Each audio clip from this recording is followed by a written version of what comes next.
Hours of GTA 5 bedtime lore. If you ain't sleeping, grab some snacks because this is a long one. You're lying in bed, lights off, screen glowing, and out past your window the Los Santos skyline is just sitting there, humming, Maze Bank red, Vinewood hills dotted with pools you'll never be invited to, freeway still buzzing even though it's supposed to be late. Before Michael ever faked his death, before Franklin was boosting cars for Simeon, before Trevor even heard the word Blaine, this city already had a whole lifetime of stories baked into the concrete. Tonight, we're rewinding that entire lifetime. This is going to be a straight, continuous info dump ride through Los Santos history, built from all the stuff the game barely points at. Radio chatter that sounds like throwaway jokes, in-game websites you never opened, background dialogue from NPCs, newspaper clippings on desks, even those weird talk shows that play while you're half paying attention. All of it quietly explains how the Los Santos you spawn into in GTA V ended up so broken, so rich, and so familiar. We're going all the way back, from a dusty little coastal town on the edge of San Andreas to a fake Hollywood empire where the Vinewood sign becomes a religious icon. From small-time crooks running numbers in back rooms to full-blown cartels moving product through the port and the desert. From sleepy suburbs that were sold as the good life to ghettos that got carved out by freeways and neglect, while institutions like the LSPD, the FIB, and the A were already rotting from the inside. In reality, by the time you meet Steve Haynes or Devin Weston, the damage is generations old. We'll keep circling a few big threads. The rise of Vinewood as a dream factory that runs on crime, propaganda, and washed-up producers. The slow birth of the Balas, the families, and the Vagos, long before CJ ever comes back to Ganton, and long before Franklin is stuck between Lamar and the past. The freeway projects that slice through neighborhoods and revitalize them in a way that just happens to push certain people out. The city hall deals, the real estate scams, the quiet signatures that sell Los Santos off piece by piece while everyone's staring at celebrities. Timeline-wise, we're mostly moving forward, but not politely.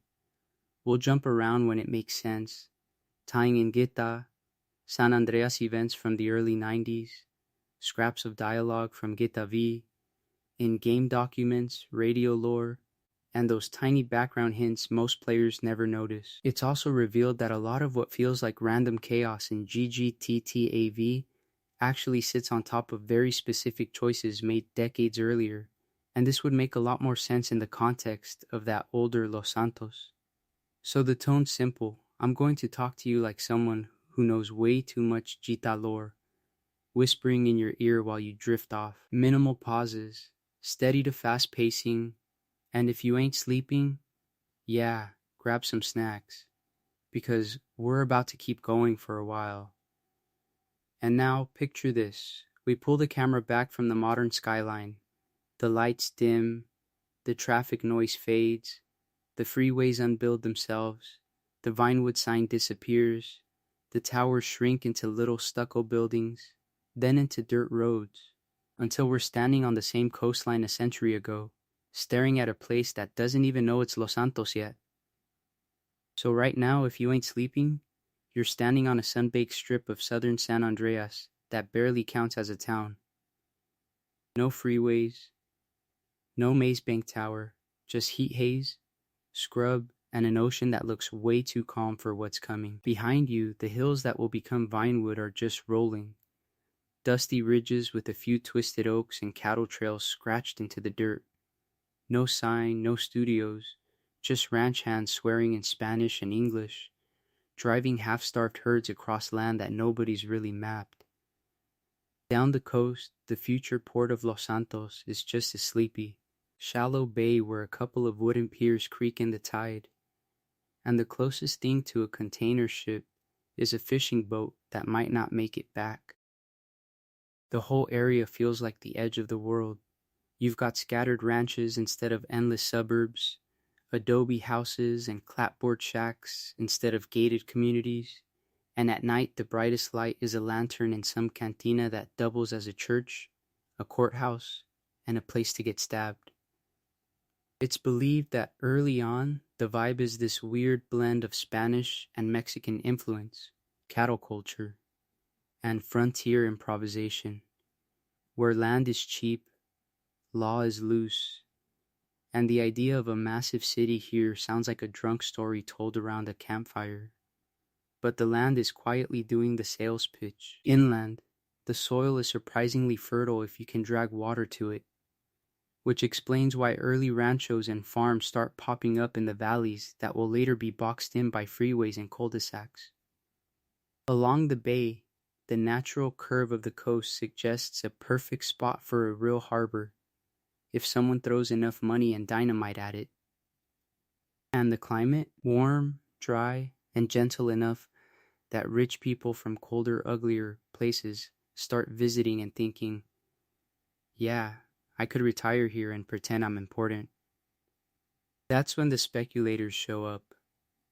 Businessmen, land barons, and baby politicians start walking the dirt with maps that don't really match reality, selling the dream of a coastal paradise. They promise cheap land, endless sun, and a fresh start if you ignore the part where it's basically the middle of nowhere, and half the titles are made up. In reality, the real money is in flipping the same acres over and over, and quietly deciding who gets pushed out. It's also revealed that even at this early stage, corruption is baked into the foundation. Boundaries are fuzzy, surveys are adjusted, and the people writing the rules are the ones quietly buying the good hillsides and the best access to the bay. This would make a lot more sense in the context of later GTAV real estate scams, because you're literally watching the first version of the same grift. Meanwhile, the cultural map is forming. Mexican communities hold older claims, Anglo settlers roll in with new papers, and later migrant labor starts filling the gaps, each group carving out little pockets of control. Over decades, those soft edges will harden into neighborhoods, and then into territories, and eventually into the colors and blocks you see in Los Santos gang wars. Rockstar's parody of California history suggests this place was always marketed as fantasy, sunshine, beaches, opportunity, all wrapped in booster pamphlets and fake optimism. But under that, the game keeps hinting that Los Santos is really a story about land. Who owns it, who gets shoved off it, and who gets to pretend they earned it. So even while it's still a dusty outpost, the ingredients are already on the table: prime coastline, a future port, perfect weather, and a small circle of very greedy people with very big plans. And as the calendar creeps toward the early 20th century, that mix is about to ignite, turning this forgotten bay into a city that doesn't just grow, it develops full-in delusions of grandeur. So by the time you hit the 1900s, that quiet bay you saw in the last section starts vibrating.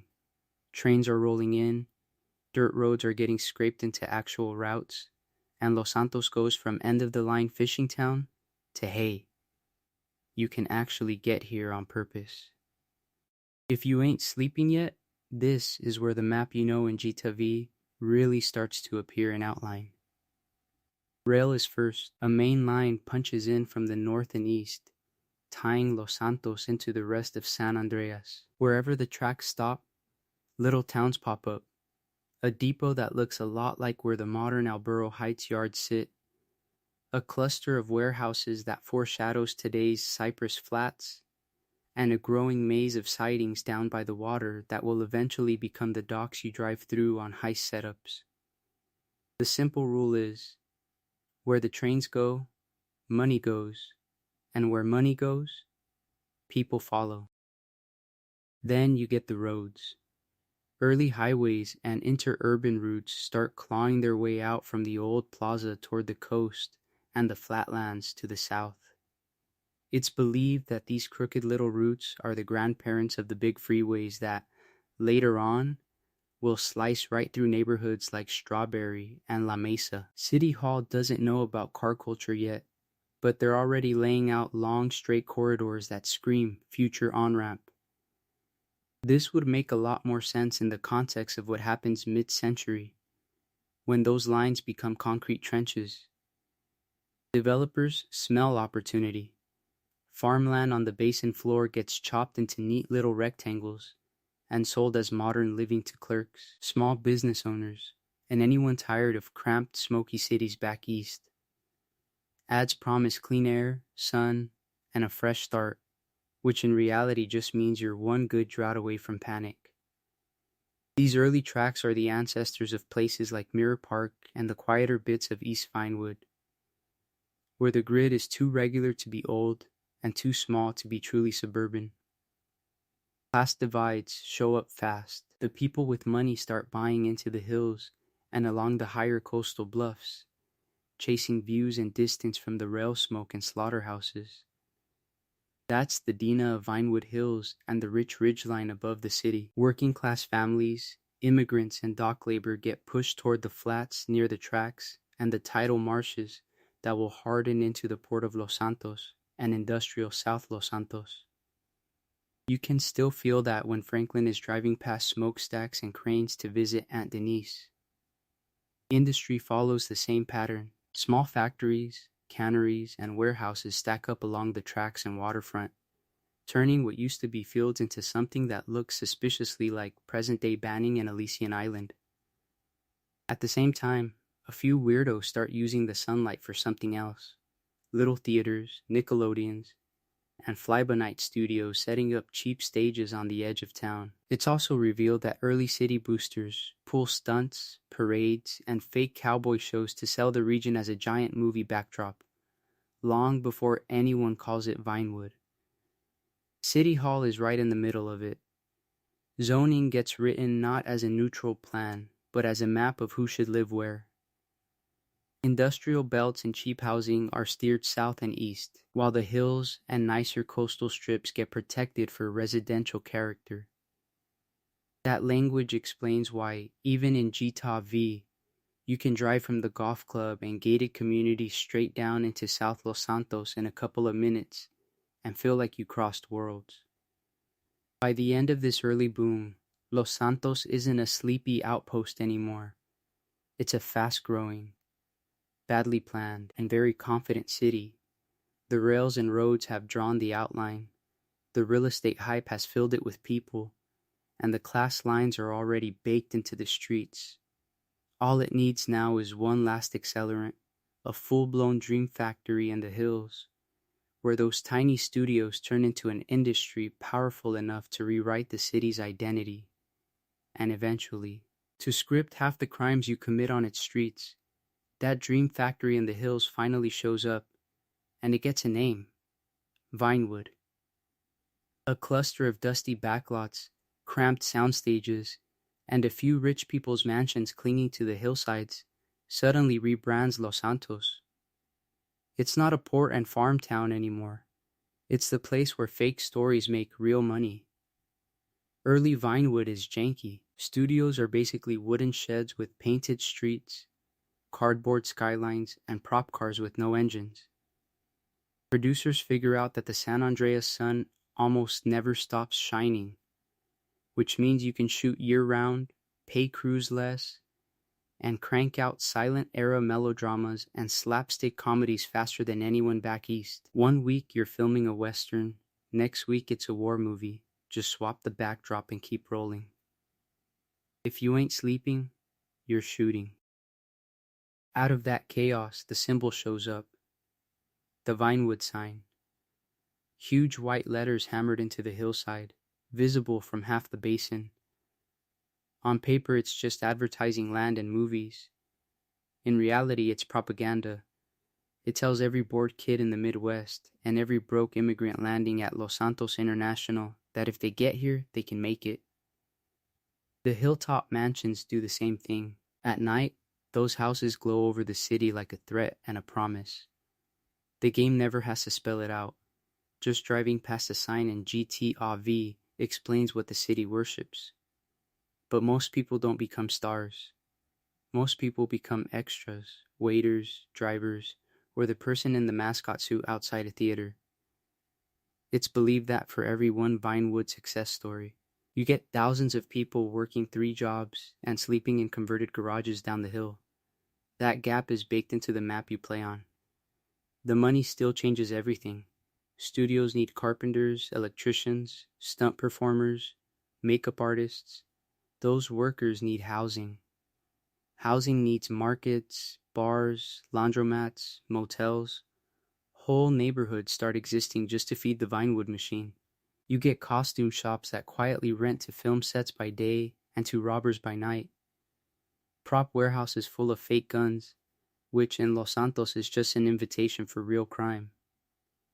Nightlife blooms around premieres, and shady talent agencies pop up on every corner, promising fame if you just sign one more terrible contract. Once that kind of cash is flowing, corruption shows up on cue. Studio heads start bribing city officials for zoning changes and fast-track permits. LSPD brass get free tickets and envelopes to look the other way when a producer's mansion hosts a 3-day drug-fueled party that probably violates a few dozen laws. It's also revealed that organized crime begins circling these studios early, using catering companies, unions, and distribution deals as fronts to skim profits. By the time of Gita V, all the satire you see around movies, TV, and celebrity culture is rooted in this era.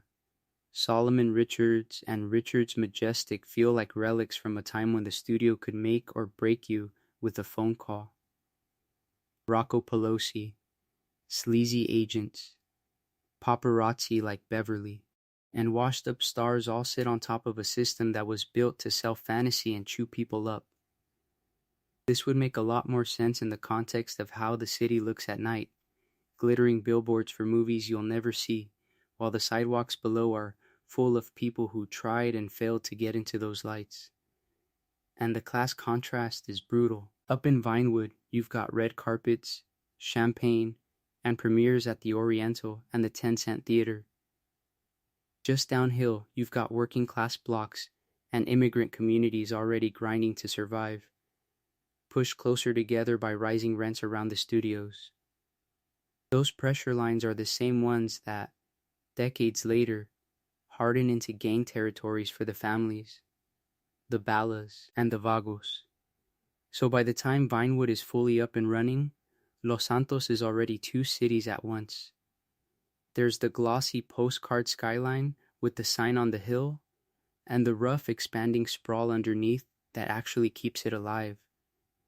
That split creates the perfect environment for crime to professionalize in the shadows, which is exactly what starts happening next, as the cops, the city, and the criminals all realize how much money you can make off a city that's busy watching itself on screen.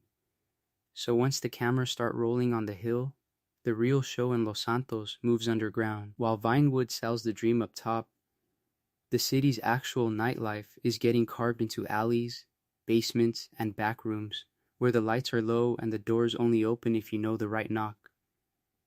You've got early speakeasy-style bars tucked behind laundromats, card games running in storage units, and private casting parties that are basically brothels with better lighting. The city keeps trying these moral cleanup waves, banning certain clubs, cracking down on public drinking, making a big deal about decency in Vinewood. But in reality, every ban just works like free marketing. If you ain't sleeping, this would make a lot more sense in the context of what happens later with weed, coke, and even in-game stuff like the legal highs on the radio shows. Anytime the city or the feds say, "You can't have this," someone in Los Santos hears, "Charged double." Booze during dry sweeps, pills and powders during health panics, sex work pushed off the main streets, and all the illegal betting around studio boxing matches and movie openings. It's believed that all of that starts as side hustles and then quietly turns into proper businesses. Not legal businesses, but structured, with books, muscle, and schedules. That's where the first real crime families come in. Not full-on mafia like you see in Liberty City, but loose crews built around Vinewood bars, prop warehouses, and union offices. They run protection on nightclubs, skim envelopes from studio payrolls, and negotiate which dealers are allowed to work which corners near the theaters. It's also revealed that some producers basically pay these guys to stage fake raids so the cops get a photo op while the real money gets walked out the back. The LSPD in this era is already getting its reputation. Underfunded on paper, overconnected off the record, and completely obsessed with looking tough on the evening news. Captains take calls from City Hall before they take calls from patrol, and a raid on a gambling den usually ends with the owner slipping out the side door because the right envelope got passed earlier in the week. That's where the culture of who you know and what you can pay really locks in. Every time a scandal breaks big enough that it can't be buried, you get these early federal guys flying in, prototypes of the fib and ya, arguing over who gets jurisdiction, doing press conferences at the airport, then cutting quiet deals with the same people they're supposed to be taking down. The city becomes a photo backdrop for career climbers in cheap suits. Meanwhile, immigrant and minority neighborhoods feel a totally different version of Los Santos. Raids are real there. Doors actually get kicked in. Street bars and backyard card games get smashed, while rich Vinewood parties keep going with a few security guards posted outside to keep it respectable. That double standard builds a long memory. People start clinging to blocks, streets, and colors because that's the only power they have. Out in rural San Andreas, small-time smugglers are already running booze, weed, and whatever else across the border and into the city's back roads.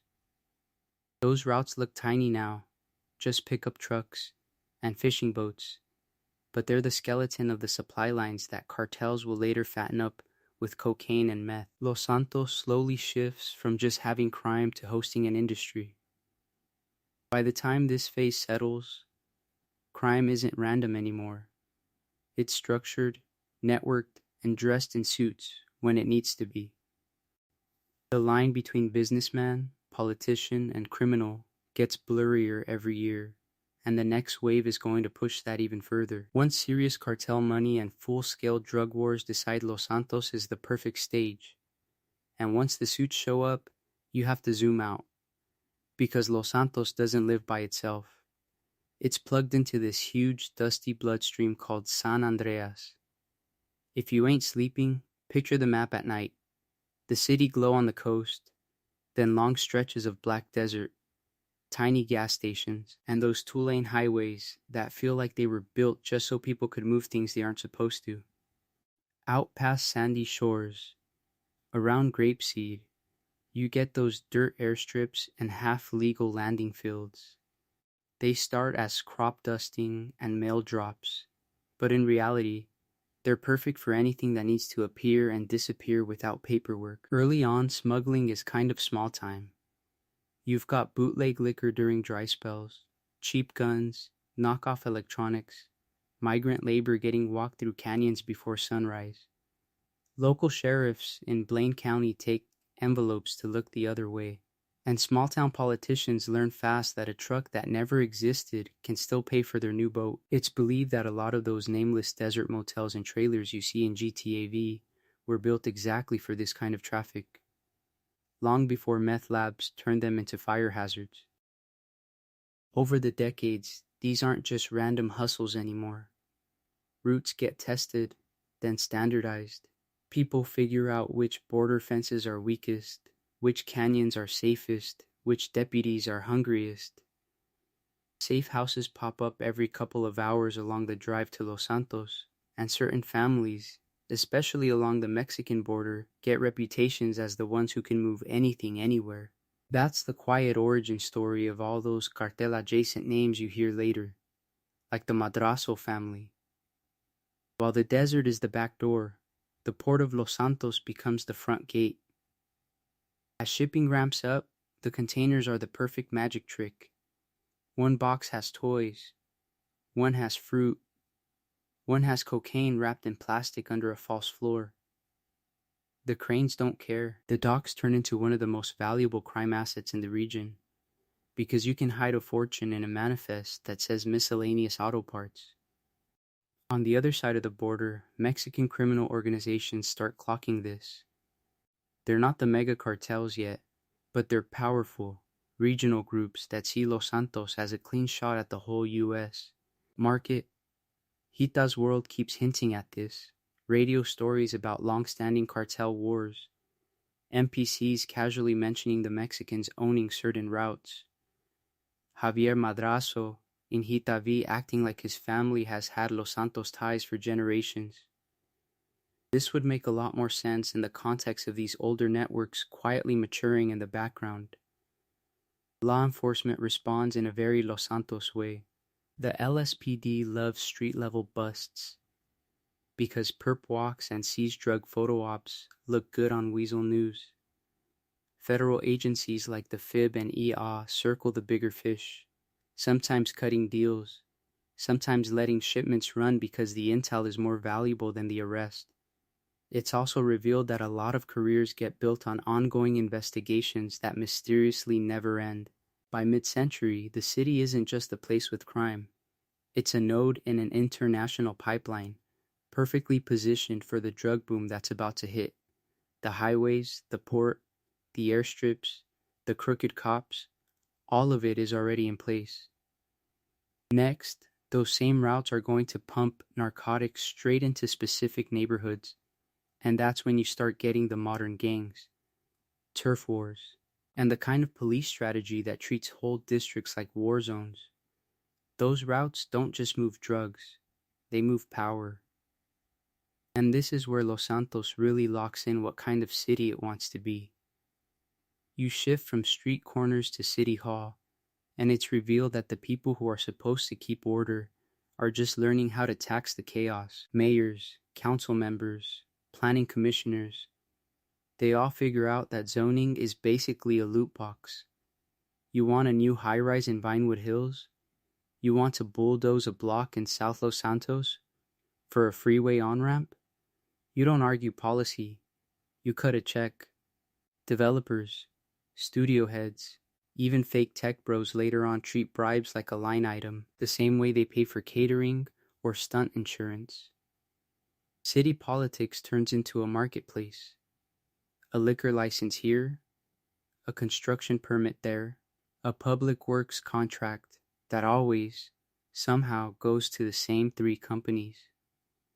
It's believed that some neighborhoods get starved on purpose because low property values make it easier to revitalize them later. That's how you get rich enclaves protected by hills and gates, and flat, exposed districts down south that get carved up by freeways and industrial zones. While that's happening upstairs, the LSPD is hardening on the streets. Early on, you still have some idealists, but the culture shifts fast. Promotions start going to whoever can bring in the fattest envelopes or keep the right people happy. Certain units get reputations. One squad is famous for shaking down dealers in Chamberlain Hills, another for losing evidence in Vinewood if the suspect's last name is on a movie poster. The unofficial code becomes simple: protect the rich, manage the poor, and get your piece where you can. By the time you see LSPD rolling around GTA V with armored trucks and automatic rifles for a shoplifter, that attitude has been baked in for decades. In reality, the militarization isn't an overreaction, it's an investment. City Hall signs off on bigger budgets and crazier toys, and in return the cops make sure protests stay contained and certain donors never see a holding cell. Then you've got the spooks. Early versions of the FIB and the IA start poking around Los Santos during the Cold War and never really leave. On paper, they're hunting foreign threats. Off the record, they're building filing cabinets full of leverage. Politicians, gang leaders, union bosses at the docks, studio executives with casting couch problems. Everybody gets a folder. This would make a lot more sense in the context of Steve Haynes and Dave Norton in GTA V, constantly trading dirt instead of doing actual law enforcement. It's also revealed that blackmail and mutual protection become the real glue of the city. City Hall covers for the cops on bad shootings. The cops bury evidence or misplace witness statements when a federal case might embarrass the wrong agency. The FIB and EA look the other way on cartel shipments or gun pipelines if it helps them flip an informant or win an internal turf war. If you ain't sleeping, you can almost map out the future FIB EA rivalry from these early quiet deals. For regular people, this is where trust just evaporates. You report a crime, nothing happens. Or something worse happens, because now the guy you snitched on knows your name. Neighborhoods start turning inward. Churches, local crews, and then full-in gangs step into the protection role the state abandoned. By the time the balas, families, and vagos really crystallize, they're not just selling product, they're acting like parallel governments. So when Michael, Trevor, and Franklin are born, Los Santos isn't a system that broke somewhere along the way. It's working exactly as designed, just not for you. And in the next part, when those modern gangs explode across the map, you'll see how that design turns whole streets into battlefields. So when those modern gangs start acting like shadow governments, the city they inherit is already being rebuilt around one god, the car. Right after the war, Los Santos goes into this huge boom. People have money, gas is cheap, and every guy who used to ride a trolley now wants a Vapid in his driveway. Planners get obsessed with modernizing the city, which in reality just means drawing fat gray lines on maps and calling them progress. Whole committees sit around deciding that the best way to move commuters is to carve massive freeways straight through the heart of Los Santos, even if that heart is still beating. On paper, it's all clean diagrams and traffic studies. On the ground, it's bulldozers. Long-standing neighborhoods that survived Prohibition and early gang wars don't survive the Department of Transportation. Houses are seized through eminent domain. Churches and corner stores get condemned. And then you drop a concrete river right between the rich hills and the flatlands. The result is those sunken freeways you drive in Hitavi, where you're blasting down the Olympic or the La Puerta, and, if you ain't sleeping, you can actually see how they slice one side of the city off from the other. At the same time, the money people are drawing their own invisible lines. Banks, insurers, and real estate firms quietly decide which blocks are stable and which are high risk.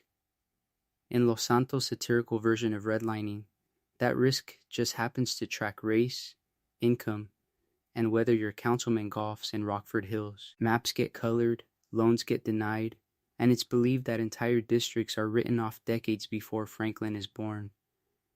The game never sits you down and explains this, but it's also revealed that certain in-game websites and talk radio segments hint at these old investment patterns like it was just smart business. This is how you get the classic Los Santos layout.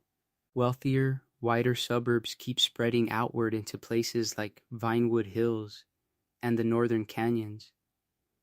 The hills and the coast stay expensive and protected because nobody is putting a refinery next to a movie producer's infinity pool. Inner city zones and South Los Santos become the dumping ground, absorbing residents pushed out by freeways, by rising rents, or by the simple fact that no bank will touch their zip code. Industrial zoning locks a deal in. Factories, refineries, and the port get clustered near specific districts. That brings jobs, but also smog, sirens, and trucks rattling past your window at 4 a.m. You can see the legacy of that every time you drive from the oil fields to the docks in GTA V. This would make a lot more sense in the context of a city that decided certain neighborhoods would literally breathe the cost of everyone else's lifestyle. By the time you're weaving between the Maze Bank Arena and Strawberry and Game, the map itself is telling you the story. Some neighborhoods feel boxed in by overpasses, sound walls, and rail lines. Others, up in the hills or along the beach, feel wide open and airy. That forgotten by the city vibe around parts of South Los Santos isn't an accident. It's what happens after decades of disinvestment. When City Hall cares way more about getting tourists from LSX to Del Perro Pier than about fixing the sidewalk on your block. The emotional hit is huge but quiet. Communities lose their centers when the old main street is replaced by an on-ramp. Local businesses that survived the depression die because the freeway sucks all the traffic onto an elevated platform. People start to feel like the city only shows up to ticket their car or tear down their house. You get overcrowded schools, understaffed clinics, and this constant background message that your neighborhood is something planners draw around, not into. That's the pressure cooker you're driving through in Gitavi. Poverty, displacement, police harassment, and institutional neglect all stack up on the same few square miles. Teenagers who might have hung out at a rec center that got demolished now hang out on a corner under a freeway shadow. Loose neighborhood crews start organizing, first for protection, then for profit. And in the next part, when those colors and sets finally solidify into the families, the balas, and the vegos you know, you'll see how all that concrete turns into territory. Those corners under the freeway start to get names, not official ones, just what people call them when they say, "Don't walk down there after dark." If you ain't sleeping, this is where Los Santos really starts to feel like the city you know. You've got these dense blocks in South Los Santos, old duplexes with paint peeling off, busted streetlights, liquor stores with bars on the windows. Kids grow up in apartments where you can literally see Vinewood Hills glowing in the distance. But the only thing that ever shows up on their street is a patrol car or a repo truck. That contrast explains a lot, because when you're surrounded by money you'll never touch, you start looking for other ways to matter. Local crews start small. It's your cousins, the kids you played ball with, the neighbor who's always on the stoop. They hang out on the same corner every day, walk the same route to the same rundown park, and after a while that routine turns into territory. At first it's just watching out for each other, chasing off bullies, maybe jumping some outsider who tried to snatch a bike. Then it's also revealed that they're boosting stereos, tagging walls, and moving tiny amounts of weed or pills for some older dude you never actually see. Identity locks in around geography. One side of a housing project starts calling themselves after the street name. Another cluster of buildings across the canal picks a different nickname. A color on a hat, a bandana. A jacket starts as a coincidence, then someone gets jumped for wearing the wrong one, and suddenly that color is sacred. Tags on alley walls turn into warning signs. This block is claimed. It's believed that some of the earliest sets in Davis and Chamberlain look almost identical to the future families in Ballas, just without the brand names. Racial and ethnic lines shape all of this. Black neighborhoods pushed south by freeways and redlining build their own protection networks because the LSPD mostly shows up to harass them, not help. Latino families crowded into Rancho, and the East Side do the same, turning cousins and co-workers into little watch squads that slowly harden into cliques. In reality, these crews are half social club, half security system, and half low-budget crime ring. The math doesn't add up, but the city doesn't either. Conflict comes next. Fights over who can hustle in front of which liquor store, who controls the dice games at a park, who gets to tax the taco stand or the car wash.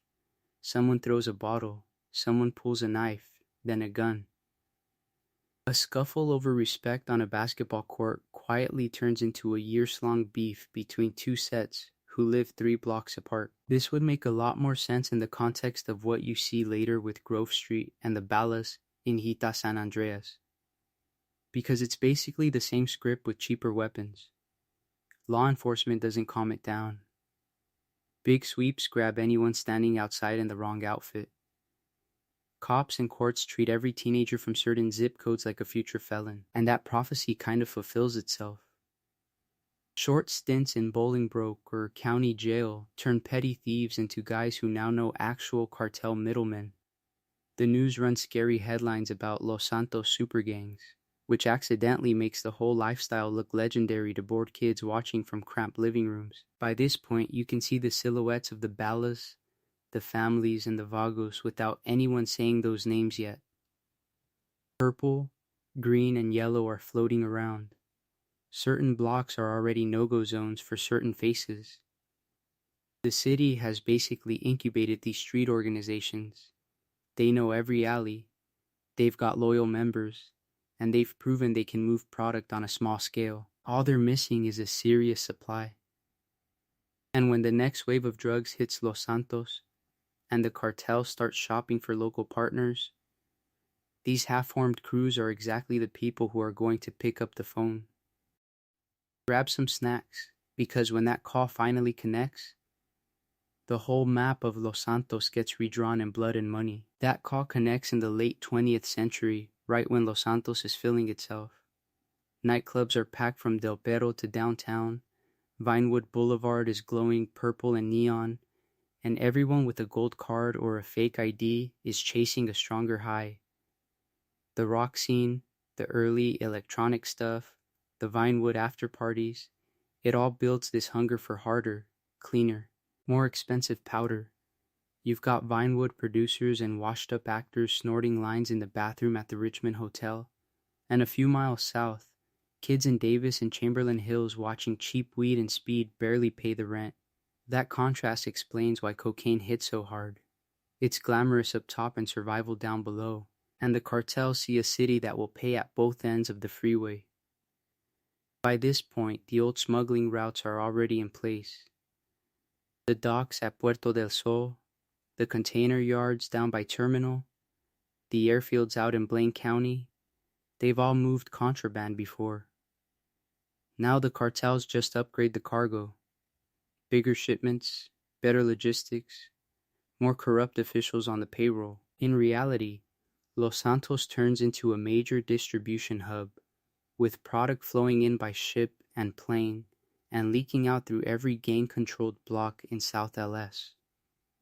Local crews that used to boost cars or jack liquor trucks suddenly get offered bricks instead of pocket-sized baggies. One successful run pays more than a month of stick-ups. That kind of money buys Uzis, custom lowriders, safe houses, and enough influence that even some LSPD patrol cops start looking the other way during random traffic stops.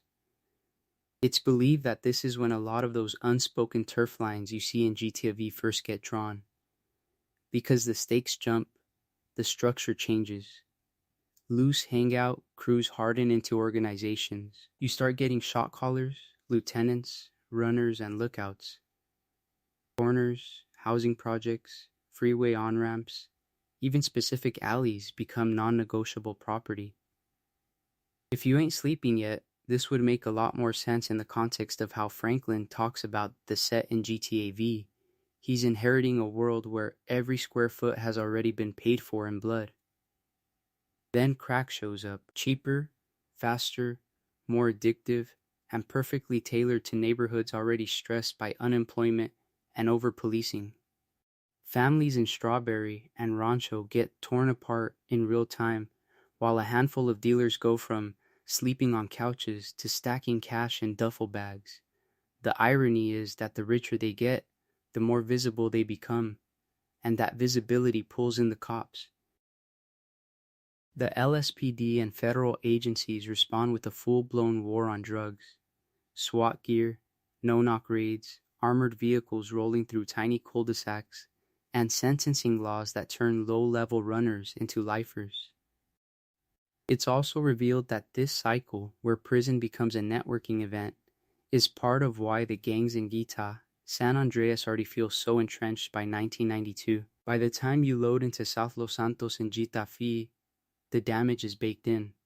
The balas, the families, the vagos, all those colors and corners grew out of this powder-fueled arms race. The city isn't just hosting crime anymore. Crime is the operating system.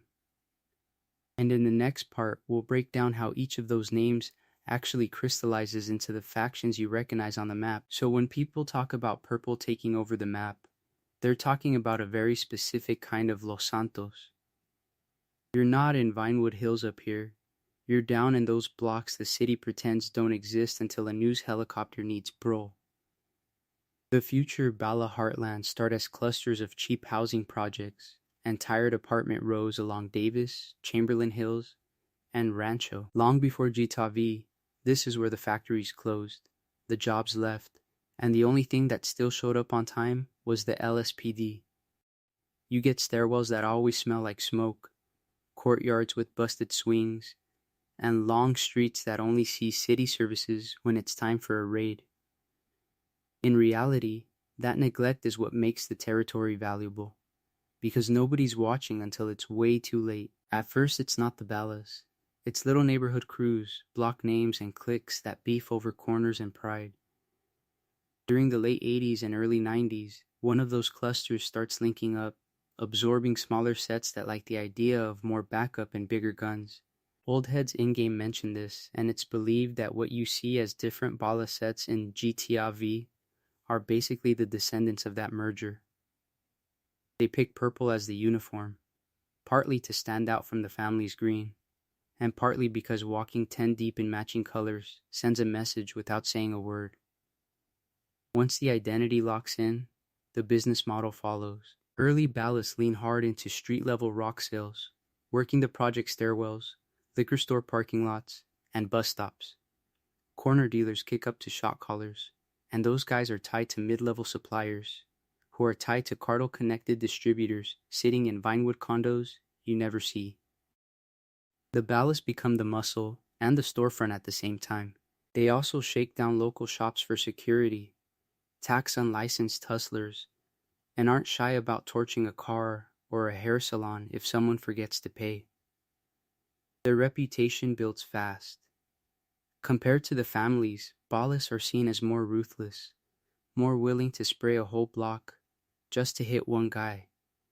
They'll take outside money, outside guns, outside product if it means more power. That's why in Gita, San Andreas, you already see them rolling deep with better hardware, and by Gita V, they're still the crew Franklin's aunt warns him about.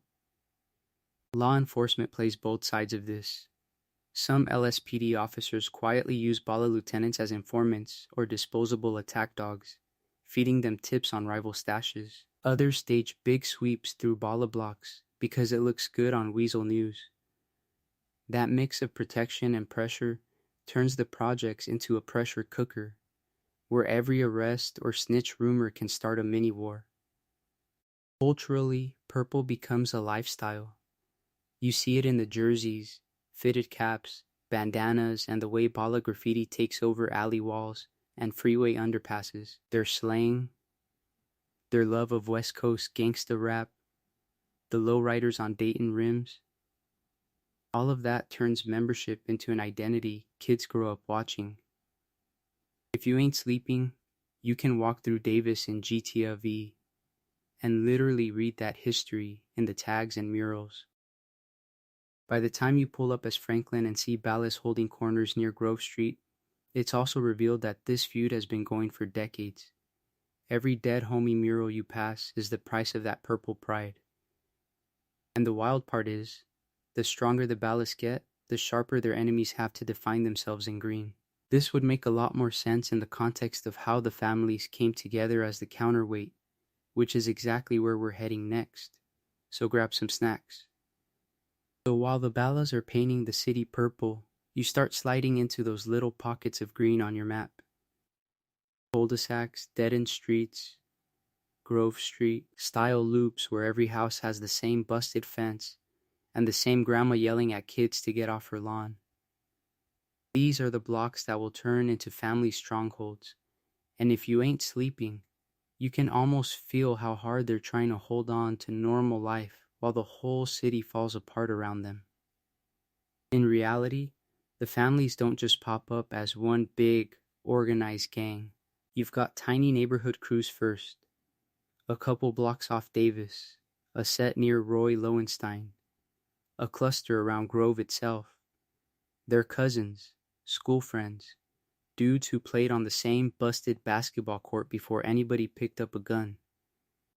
At first, it's believed that these sets are more like watch groups than crime syndicates, because they're reacting to Ballas expansion, predatory dealers rolling through, and cops who treat every teenager in a white tee like a suspect. Over time, those crews start linking up.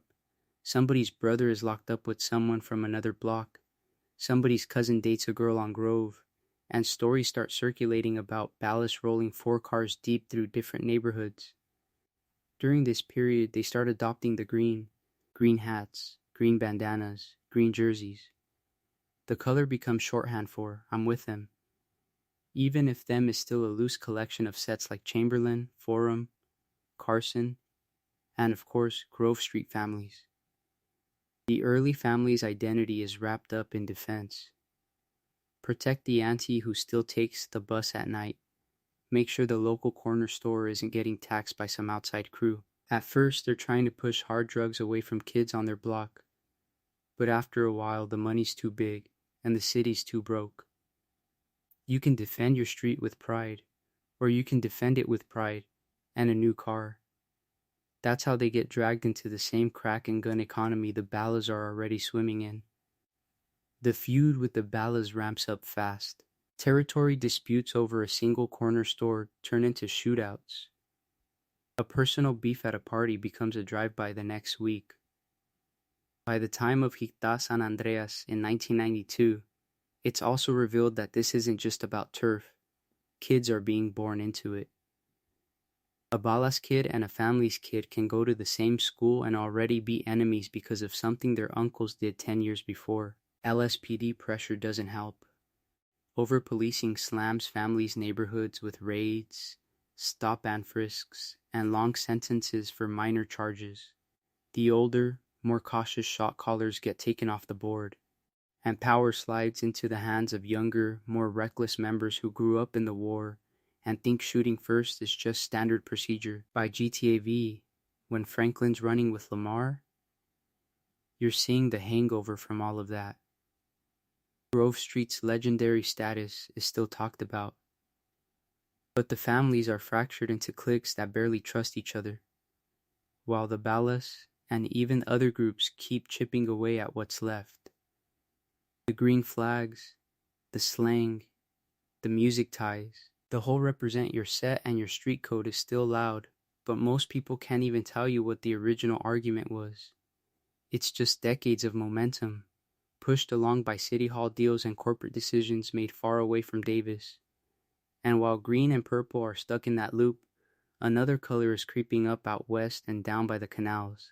A yellow wave with cartel connections and its own history, which is where the Vagos start to enter the story next. That yellow wave doesn't just appear one day with AKs and dirt bikes. It starts in the cracks of Los Santos, in the barrios and industrial edges that the tourist brochures pretend don't exist. You move out west from Davis, or down toward the canals and the port, and the skyline drops. Low-rise apartments with bars on the windows, backyard mechanic shops, taco stands that never close, and a maze of alleyways running parallel to rail lines and warehouse fences. Latino families have been here for generations, long before Tavi, working the docks, the factories, the car shops. Because of that, everybody knows somebody, and those local networks are stronger than half the official institutions in the city. In those blocks, you get cliques first, not Vagos as a brand. Cousins, school friends, guys who ride the same bus and get stopped by the same cops. Shared language, music, and the same stories about getting passed over for work or harassed in the wrong neighborhood start to harden into an identity. Over time, that identity picks up yellow bandanas, specific tattoos, and the Vagos name you recognize in Getavi. It's believed that the color choice is part visibility, part statement. You can't ignore them, even if the city wants to. The geography does the rest. Those apartments back right onto smuggling routes, freight yards, highway interchanges, and the port where containers come in faster than customs can pretend to check them. You've got warehouses with sloppy paperwork, trucking companies that don't ask questions, and canals that can move a duffel bag a lot quieter than an SUV. In reality, this puts the early Vagos in the perfect position to move whatever needs to disappear. Drugs, weapons, stolen electronics, even cars that Franklin might be boosting years later. Behind that flow, you start to see the Mexican side. Not always some dramatic cartel boss flying in on a private jet, but uncles, older cousins, and contacts across the border who can source product and make problems go away. The relationship is usually mutual benefit, not full control. The Vagos handle local distribution and muscle. The Mexican organizations provide supply, connections, and, when it's also revealed that a shipment belongs to someone serious, a kind of invisible armor against smaller enemies. That doesn't stop conflict. Yellow overlaps with both green and purple, especially near the canals and some South Los Santos blocks. Early on, Vagos crews clash with Balas over specific corners and stash houses, while some families members see them as outsiders muscling into long-standing beef territory. Inside the Vagos, you also get arguments. Stick close to cartel interests and get rich, or stay more independent and avoid becoming disposable. This would make a lot more sense in the context of how often Los Santos chews up middlemen. By the time you meet them in GTA V, that history has hardened. You see Vagos around the docks, in industrial strips like Cypress Flats, and in tightly packed residential areas where every driveway has a lowrider or a bike. They're heavily armed, running meth and coke, and treating those warehouses like fortresses. But it's not just business. Their music, the oldies and corridos blasting from garages, the yellow-themed murals, the ritual of tuning cars and cruising at night, all of that turns the gang into a social structure. Tattoos mark family, fallen homies, and barrio pride, not just rank. For a lot of members, leaving the Vagos would mean leaving their entire support system. So now you've got Balas in purple, families in green, Vagos in yellow, each locked into their own history and geography. The map of Los Santos is basically set, a chessboard of colors and grudges. But while these sets fight over blocks and trap houses, the real long game is being played way above them by City Hall, real estate sharks, and federal agencies that quietly decide which gangs live, which ones die, and which ones get used. If you ain't sleeping, grab some snacks. Because the next part is where those suits and badges start to show how rigged the board really is. And while those suits and badges are quietly rigging the game, up in the hills another machine is hitting its prime. Vinewood finally figures out what it really is. Not just a neighborhood, but a global fantasy factory with a zip code.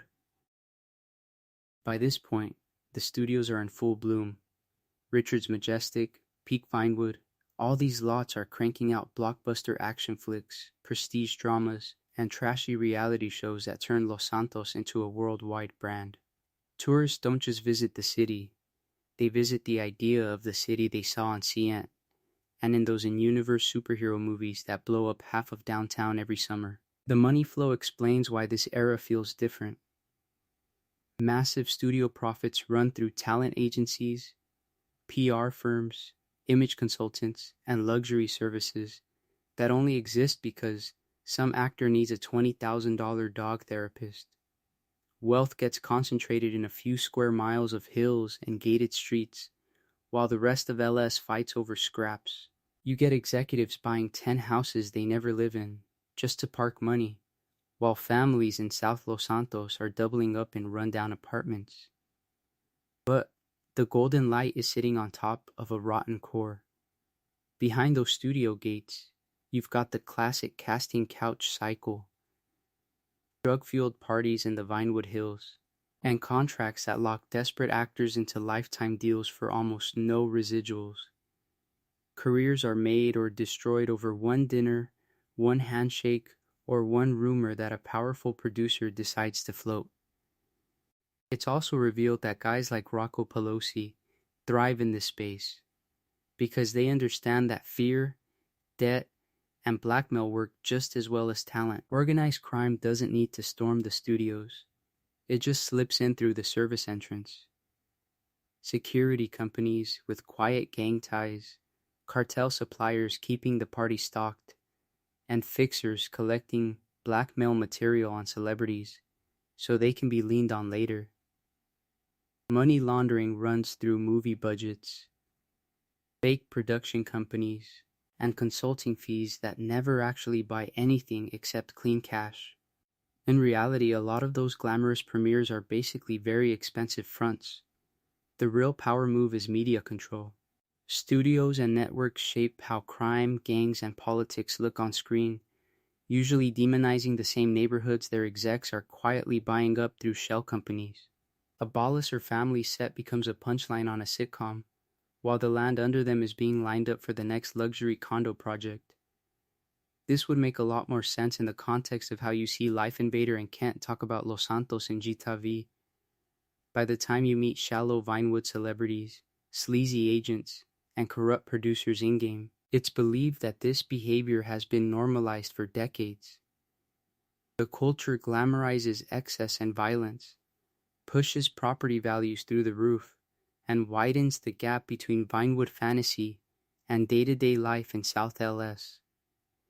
If you ain't sleeping, grab some snacks, because from here the city is basically the Los Santos you know, just a few key events and a couple of very familiar names away from the main story kicking off. So by the time we hit the era right before San Andreas and Itaví, Los Santos isn't just a city anymore, it's a machine.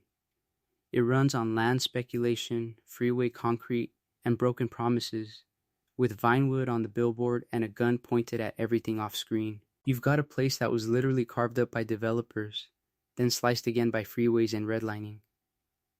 The hills and Vinewood are where the early speculators won. Old studio money, new tech guys, washed up actors still pretending the golden age never ended. Down below, South and East Los Santos are boxed in by on-ramps and train lines, whole neighborhoods that were revitalized on paper and quietly abandoned in reality. On that map, the gangs are basically the unofficial zoning laws. The families and the balas have been trading blocks since the late 80s, and by 1992 during Guetta, San Andreas, it's revealed that Grove Street has already lost most of its power. Ballas control big chunks of the crack trade. Vagos hold corners closer to the docks and the river, and a lot of the drive-bys you see in that game are just the latest round in a war that started years earlier. At the same time, Mexican and South American cartels are using Los Santos as a keynode. The ports, the airfields out in Blaine County, the freeways that shoot straight through the ghettos into the rich areas. All of that explains why the city is perfect for moving product and people. It's believed that some of the legit trucking and shipping outfits you hear mentioned on radio ads are basically just cartel logistics with better branding. Over all of this, the institutions are pretending to be in charge. The LSPD is heavily militarized by the 90s, rolling around in armored vans, obsessed with its public image because of riots, scandals, and televised beatings. The FIB and the IAA are fully weaponized against each other, running black ops, selling each other out to the press, and using Los Santos as a playground for jurisdictional pettiness. City Hall is a marketplace. Construction contracts, rezoning, big stadium and mall projects that revitalize one area while pushing poor families another mile south. CJ's story in San Andreas sits right in the middle of that. He comes home to a Los Santos where corrupt cops like Tenpenny and Pulaski are basically a private gang with badges, where the Ballas and crack have hollowed out Grove Street, and where every attempt to fix things just exposes more rot. When he leaves, the map looks different, but the scars stay. Some neighborhoods are permanently Ballas, some family sets are wiped out, and the LSPD learns that if you control the narrative, you survive any scandal. By the time GTA V starts, those scars are just part of the scenery. The families are splintered into little sets like the Forum Drive guys Franklin grows up around, The balas still lurk on corners Grove once claimed, and Vagos graffiti is baked into the freeway underpasses. The economy has gone full cartoon: Vinewood Hills mansions, downtown glass towers, and then miles of liquor stores, check cashing spots, and auto shops where legit work and side hustles blur together. In that Los Santos, a guy like Michael with a bloody past in high-end robberies doesn't feel out of place. He's just another ghost who managed to cash out in the hills.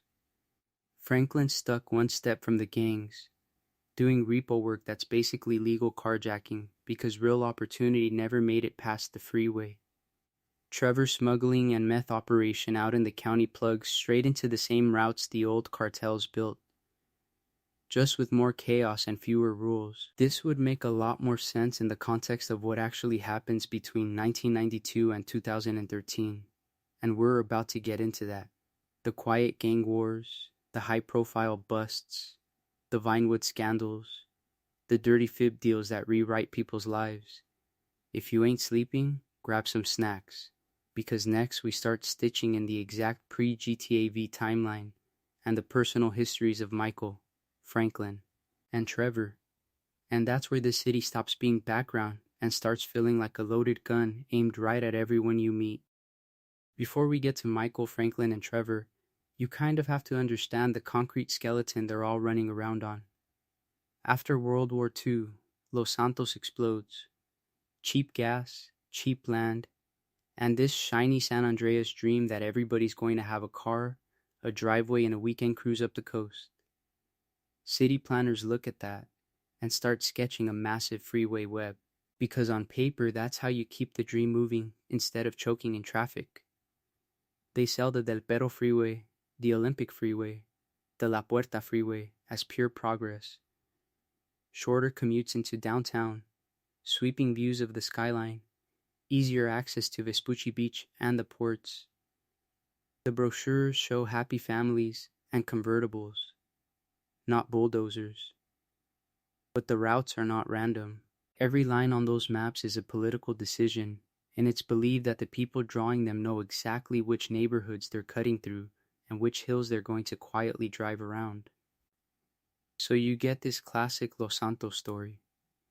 Picture a working-class barrio just south of downtown, somewhere between where you later find Strawberry and Rancho, small houses, corner markets, a little church, a mechanic who knows everybody by name. Then the city announces a brand new interchange that's going to unlock economic potential.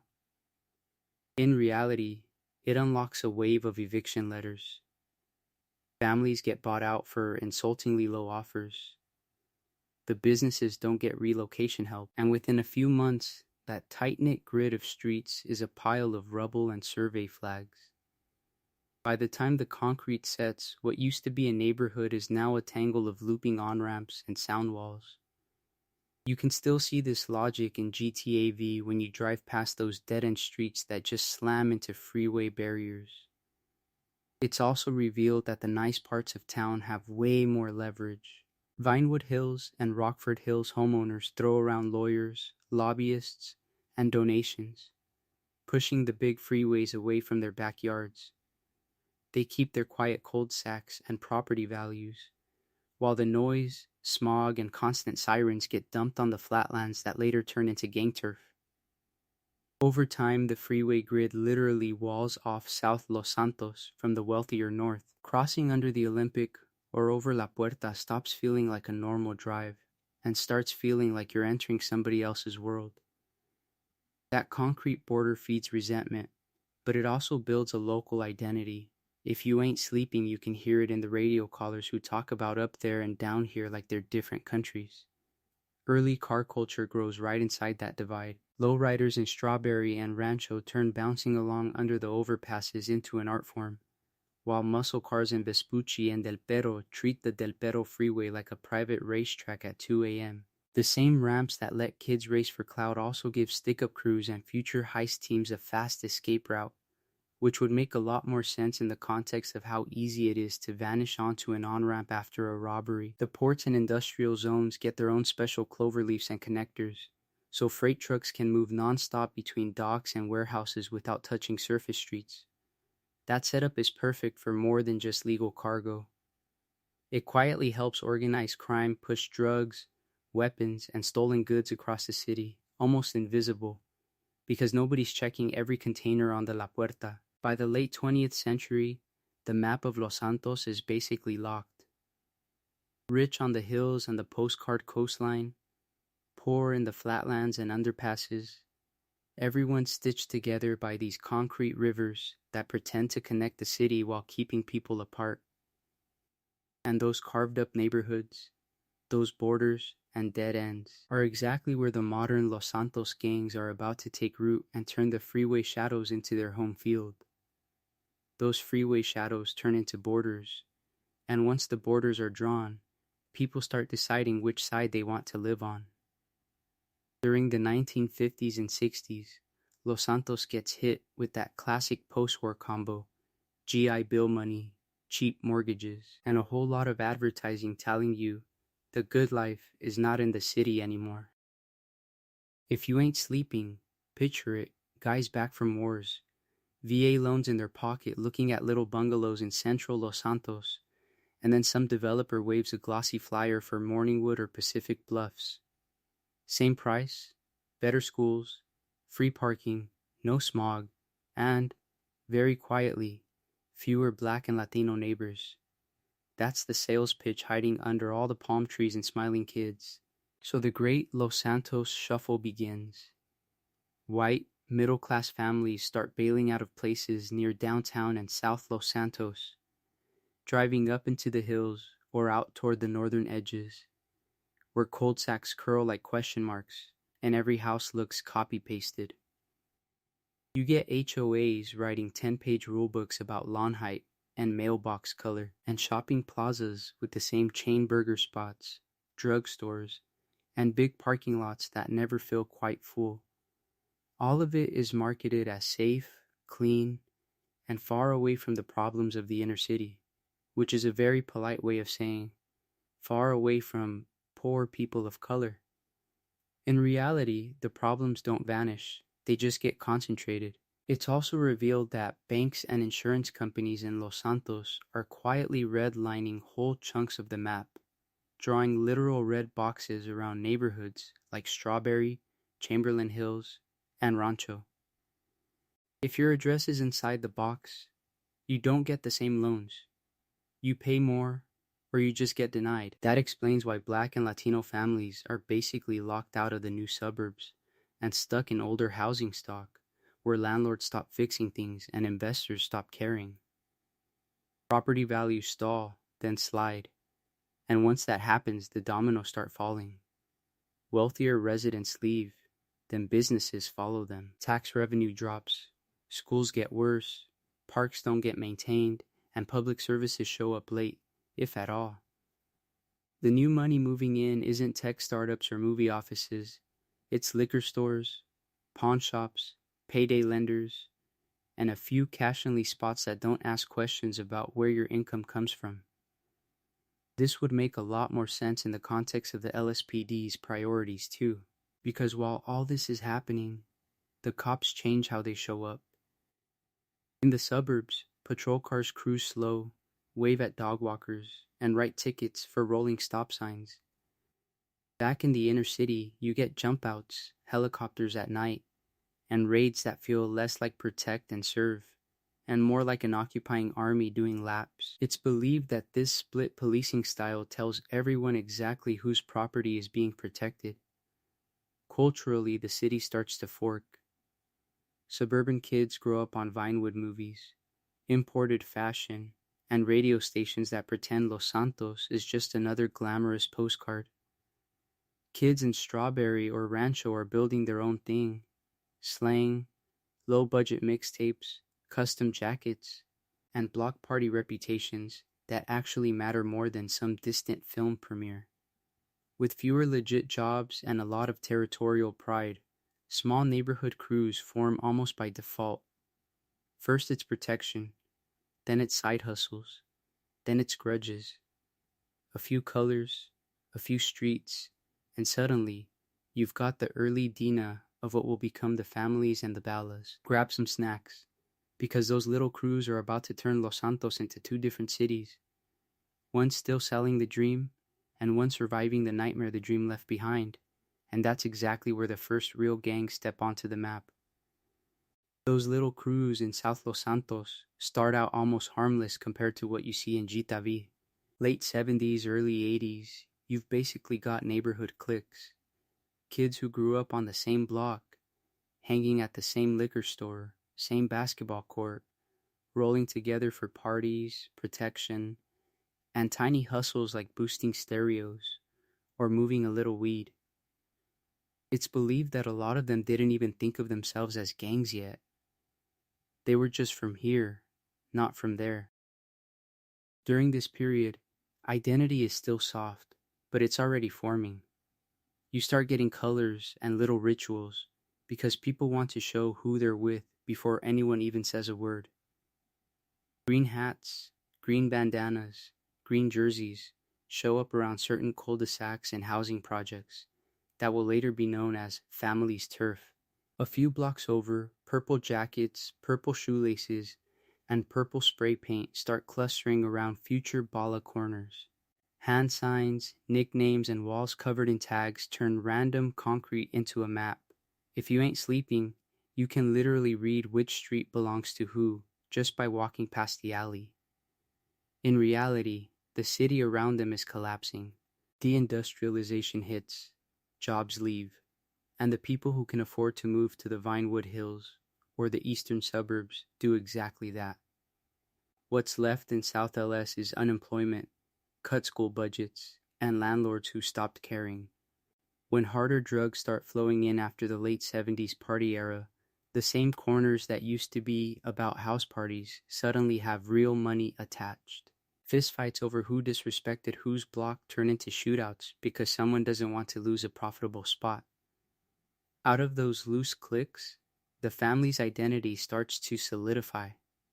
Chamberlain families around Carson Avenue, the Forum Drive sets, the guys off Strawberry and Davis, they all share colors, slang, and older OGs who try to keep some kind of code. Respect the elders, don't bring too much heat to the block, look out for kids on the street. It's also revealed that they're never perfectly united.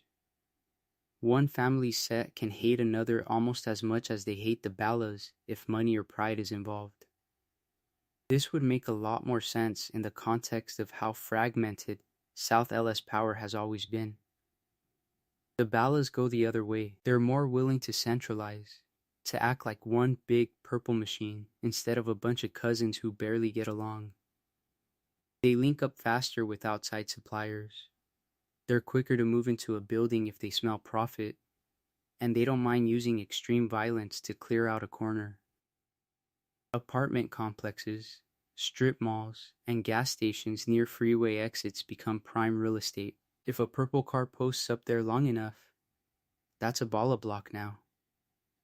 Freeway construction and public housing design basically lock this rivalry into the map. Overpasses slice neighborhoods in half, underpasses turn into unofficial borders, and Mazza-like projects create cul-de-sacs, where outsiders stand out instantly.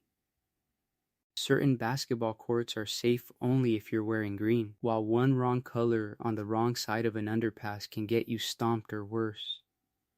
The city planners never put gang frontier on the blueprints, but that's what they built. The media and LSPD show up late and loud. Local news starts throwing around phrases like gang plague, running brawl of kids in oversized jerseys like they're an invading army, while talk radio callers demand crackdowns. Politicians see votes in fear, so they run on law and order, and the LSPD gets specialized gang units who roll deep into these neighborhoods.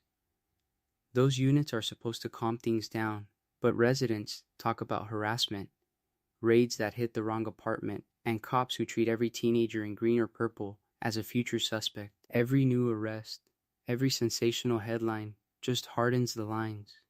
The families dig in, the Ballas push harder, and South Los Santos turns into a checkerboard of green and purple squares you navigate by instinct. But this is still the early stage. The money is decent, the guns are bad, but not military grade, and the body count hasn't peaked yet, because right as these identities lock in, a new product is about to land in Los Santos, backed by people way above neighborhood level.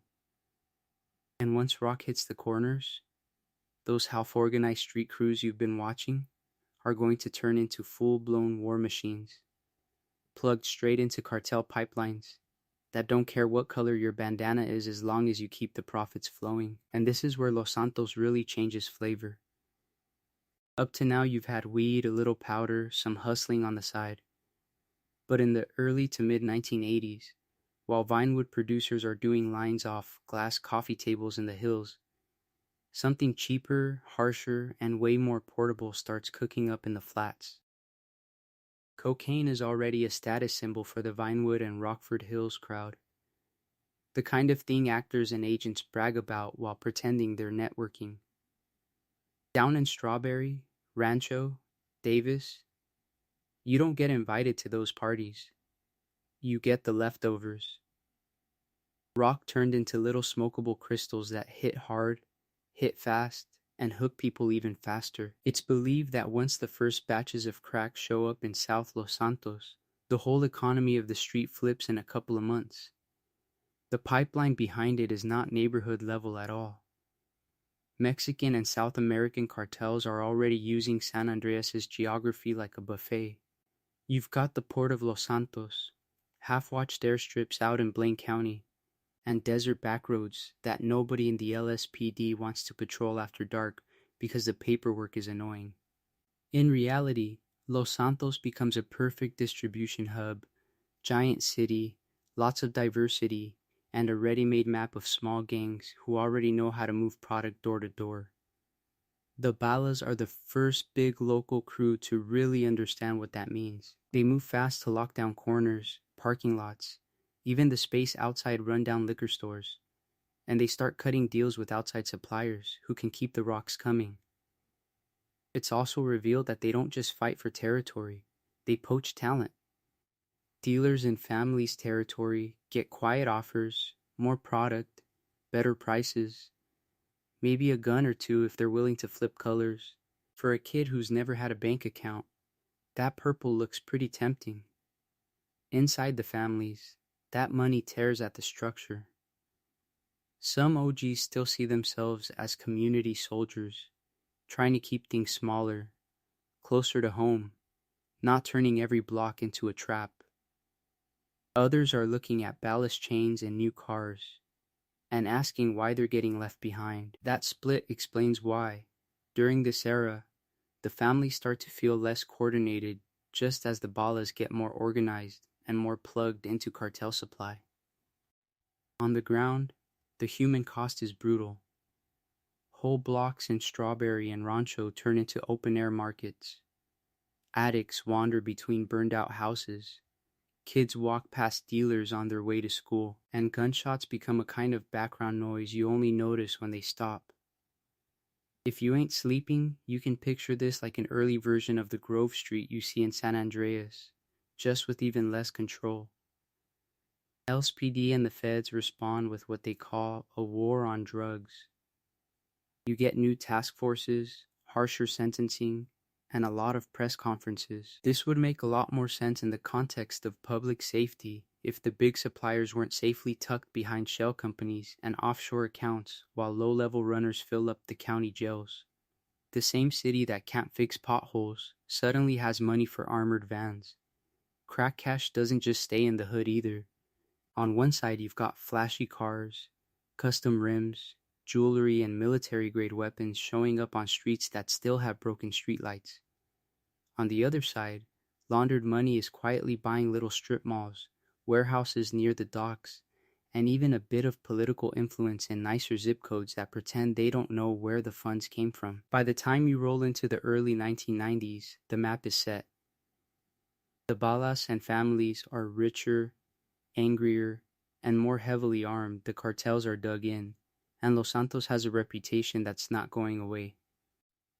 If you grab some snacks and think ahead to Gita, San Andreas, that full and gang where you play through is basically the crack era's bill finally coming due, and the city hasn't even hit its next level of corruption yet. By the time that crack era bill comes due, East Los Santos is going through the same storm, just in Spanish. You've got these tight little barrios in places like Rancho, La Mesa, and the eastern edge of the city, where families have been stacked in the same apartments for generations. Kids grow up on the same stoops, uncles run the same corner stores, and the first gangs are basically older cousins walking you home, so the cops, the ballas, or some drunk dock worker don't decide you're an easy target. It's believed that a lot of the early cliques are less about crime and more about not getting stomped out. Then the money disappears. The same factory closures that hit Chamberlain Hills also slam the rail yards, warehouses, and food plants that a lot of Latino families depend on.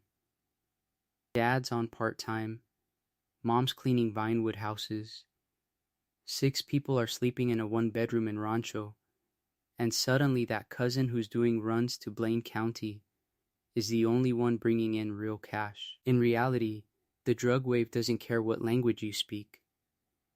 During the late 70s and 80s, these little neighborhood crews start to look around and realize something.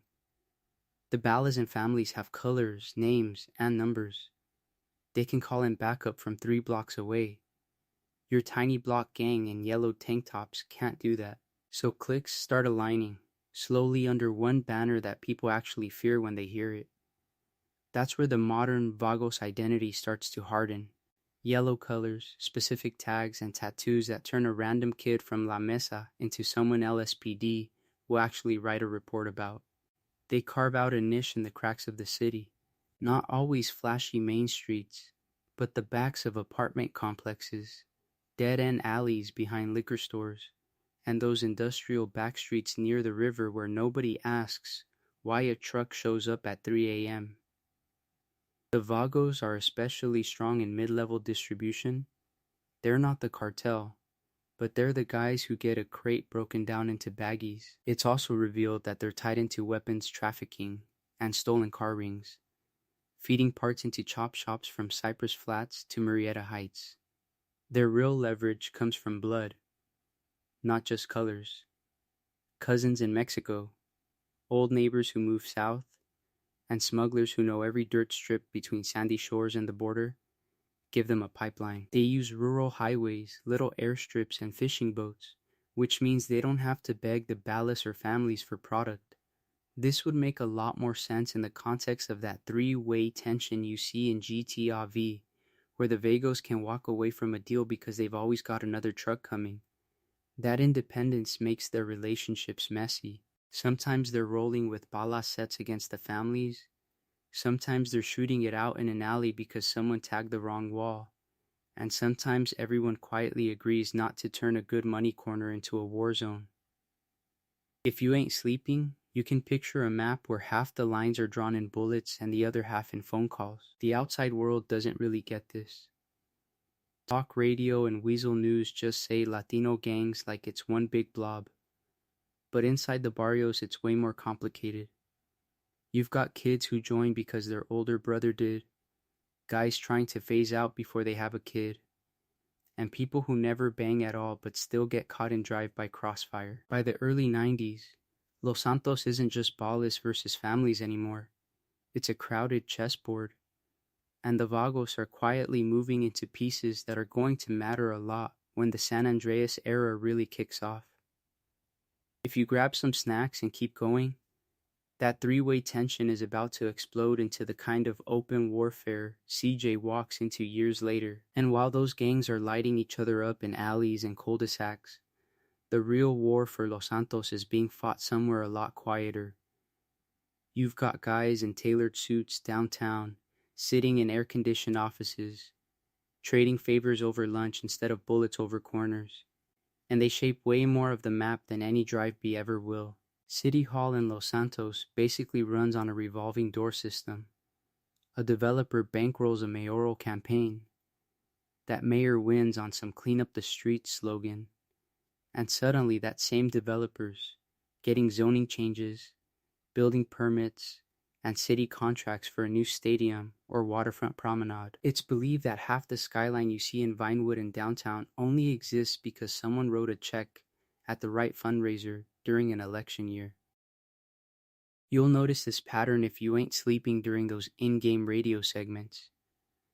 Luxury condo towers in downtown and Vinewood get fast-tracked, rubber-stamped, and blessed as revitalization, while any affordable housing proposal south of the Olympic Freeway turns into a bureaucratic hostage situation. Community meetings get stacked with concerned neighbors, which in reality are people nudged by lobbyists, and after a few closed-door talks, that 200-unit affordable project in South Los Santos quietly becomes 40 units and a parking lot. The mayors love to run on being tough on crime.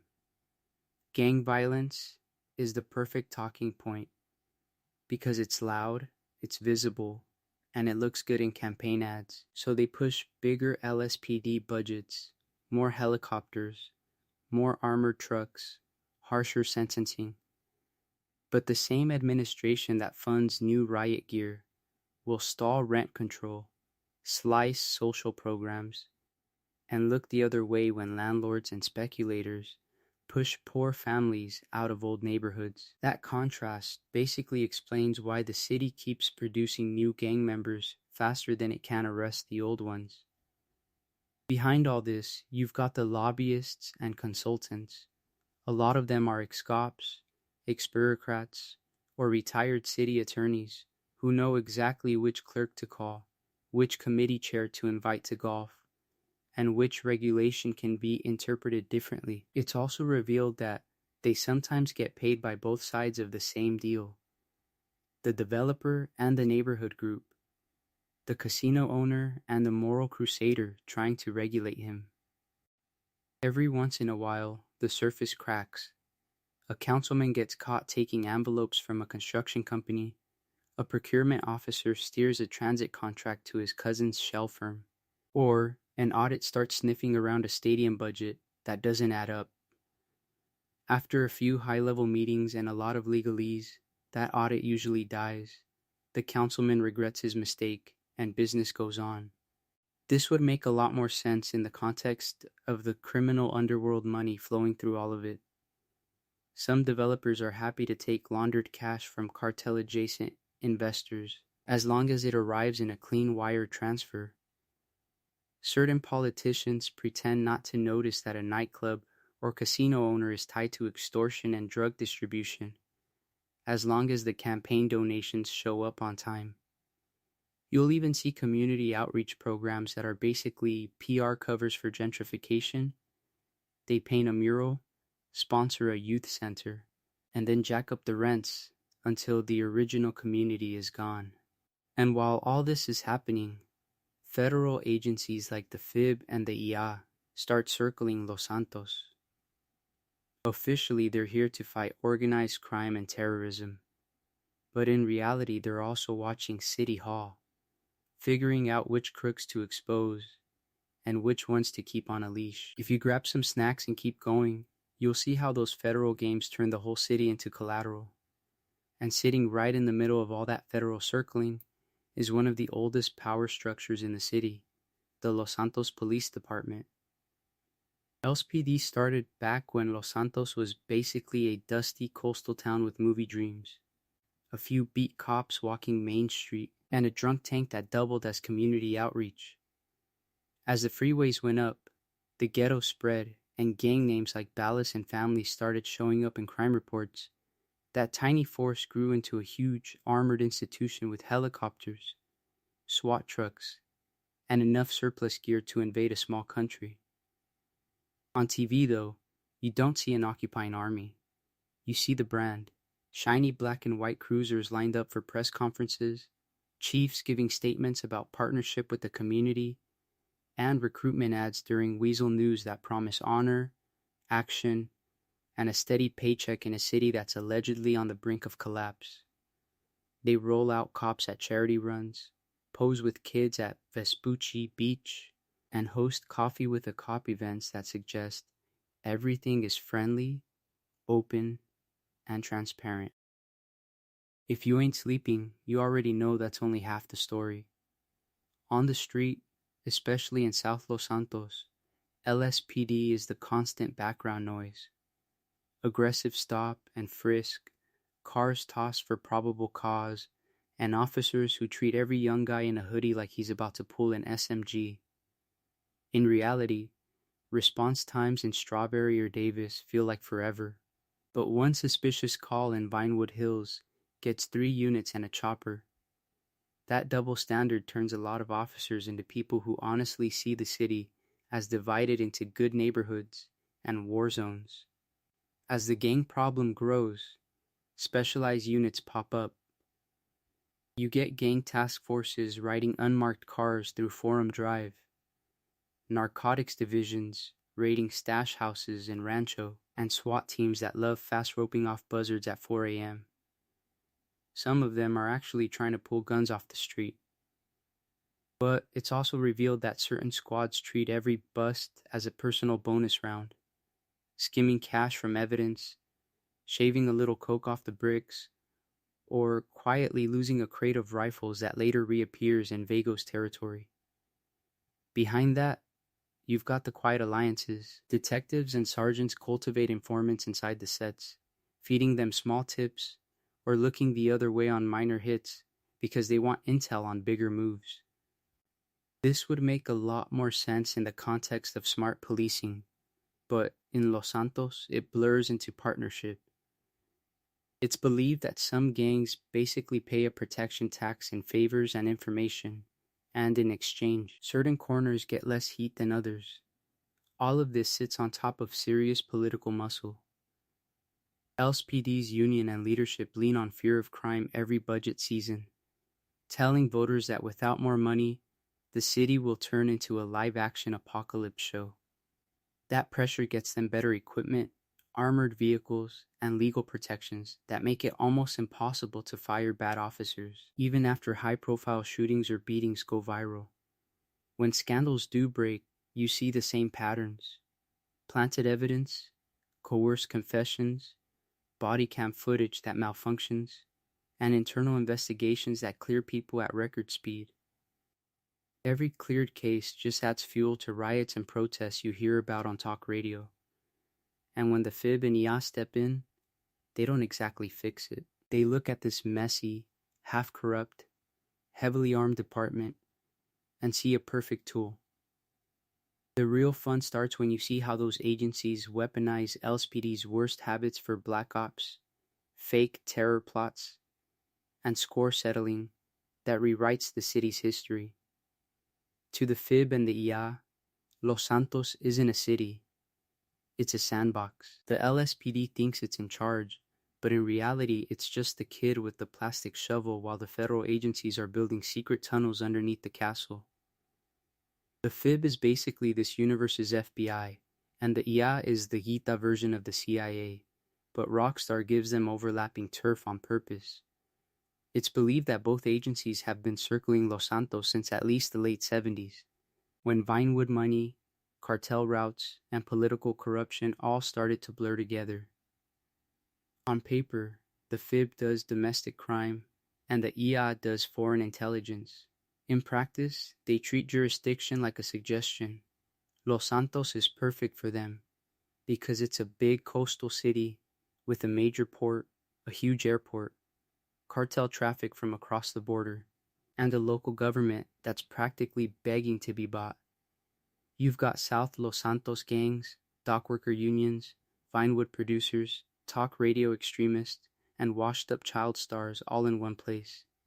For a young agent looking to make a career, one big terrorism scare or cartel bust in the city is a golden ticket to promotion. The FIB's focus is organized crime, terrorism, and political corruption, so they dig into everything. They cultivate informants inside the Balas, the families, the Vagos, and even the Madrazo cartel long before Gitavi. They also work City Hall, bribing aides, flipping campaign managers, and quietly recording mayors during charity parties in Vinewood Hills. If you ain't sleeping, you start to notice a pattern. They let some drug shipments move, or some murders go unsolved, because a bigger RICO case or a higher budget hearing is on the line. The IA plays a different game. They're more international, more shadowy, and they treat Los Santos as a staging ground. During the late 80s and 90s, when the crack epidemic and gang wars explode, it's also revealed that IA front companies are moving money through downtown banks and Vinewood production shells. Arms deals supposedly meant for overseas rebels accidentally leak into the local black market, which explains why random street crews sometimes have military-grade hardware. Because both agencies want headlines and funding, you get this constant interagency rivalry. Fib teams sabotage IA stings at the docks. IA handlers leak half-true stories to weasel news to embarrass Fib brass. And local cops get used as clueless muscle on joint task forces. A detective thinks he's doing a gun bust. In reality, he's just helping one agency kneecap the other. To make it worse, both sides prop up certain criminals as assets. A cartel lieutenant gets secret immunity because he's feeding intel on rivals. A shady logistics startup in La Puerta is actually laundering money for a NIA operation, and Fib handler quietly steers LSPD raids away from a particular set of dealers on Grove Street, because one of them is wired. All of this is wrapped in plausible deniability. Shredded files, burner phones, shell corporations in Rockford Hills, and consulting firms that disappear after one contract. This would make a lot more sense in the context of GTA V, where you see guys like Steve Haynes and Dave Norton acting like this is just how the world works. By the time Michael and Trevor are cutting deals with the Fib, the city's already been trained to accept that federal black ops, fake terror plots, and inside jobs are normal. So when the really big heists and betrayals hit, Los Santos barely blinks, grabs some snacks, because the next layer goes even higher than them. So while the feds are turning Los Santos into a training ground for quiet coups and fake terror, Vinewood is busy doing its own kind of regime change. This time it's on your TV. From the 70s through the 90s, the studios basically reboot the whole city. Vinewood had been dying in the late 60s, but during the 70s it claws back with exactly what sells: big explosions, cheap laughs, and aspirational trash. You get those over-the-top action flicks where a lone cop blows up half of downtown, raunchy comedies on Del Perro Beach, glossy dramas in Vinewood Hills mansions. Every skyline shot, every palm tree driveway is selling the Los Santos lifestyle to people who will never afford a week in a Vespucci rental. To pull this off, the studios modernize hard. Old creaky sound stages get rebuilt with digital rigs and massive green screens. Backlots get reworked into fake versions of their own city. So you end up with the studio South Los Santos sitting a few miles from the real one. Aggressive marketing turns certain houses in Vinewood Hills into icons, and specific Del Perro lifeguard towers or downtown rooftops become instantly recognizable. If you ain't sleeping, you've probably driven past a spot in GTA V and felt déjà vu because you've seen the in-universe movie version first. During this second act, the real product isn't even the films. It's the people. The blockbuster star becomes a brand. Actors and directors move into gated estates above the smog, drive prototype supercars down Spanish Avenue at 3 a.m., and live in a bubble of invite-only clubs and private screenings. The crazy part is that all of this sits a few freeway exits away from some of the poorest blocks in the city, where kids are watching those same stars on bootleg DVDs.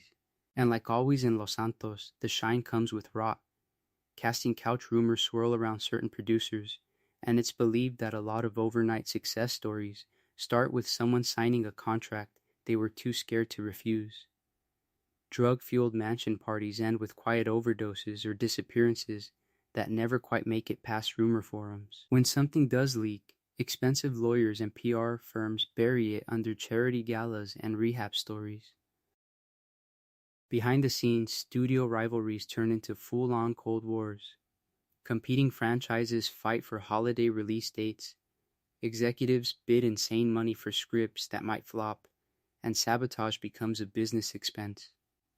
It's also revealed that leaks about an actor's behavior problems or sudden tabloid scandals often trace back to rival publicists, and a single quiet blacklist can end a career overnight. That level of money and chaos pulls in organized crime like a magnet.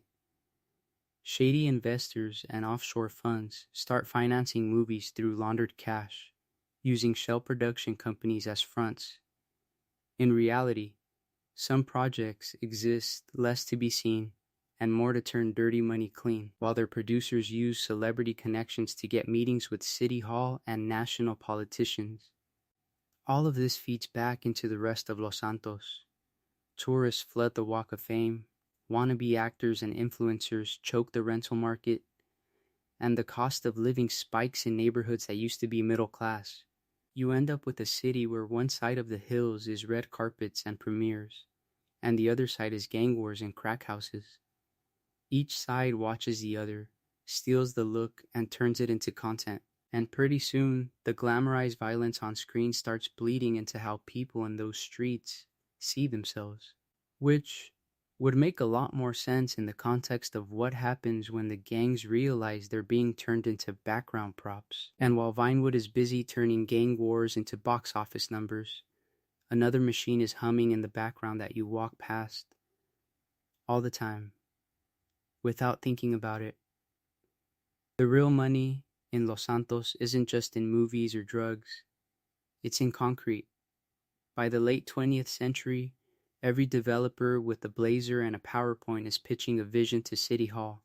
They promise to revitalize downtown, clean up the docks, turn dead waterfront into world-class destinations if the city just signs off on subsidies, cheap land, and some very generous zoning breaks.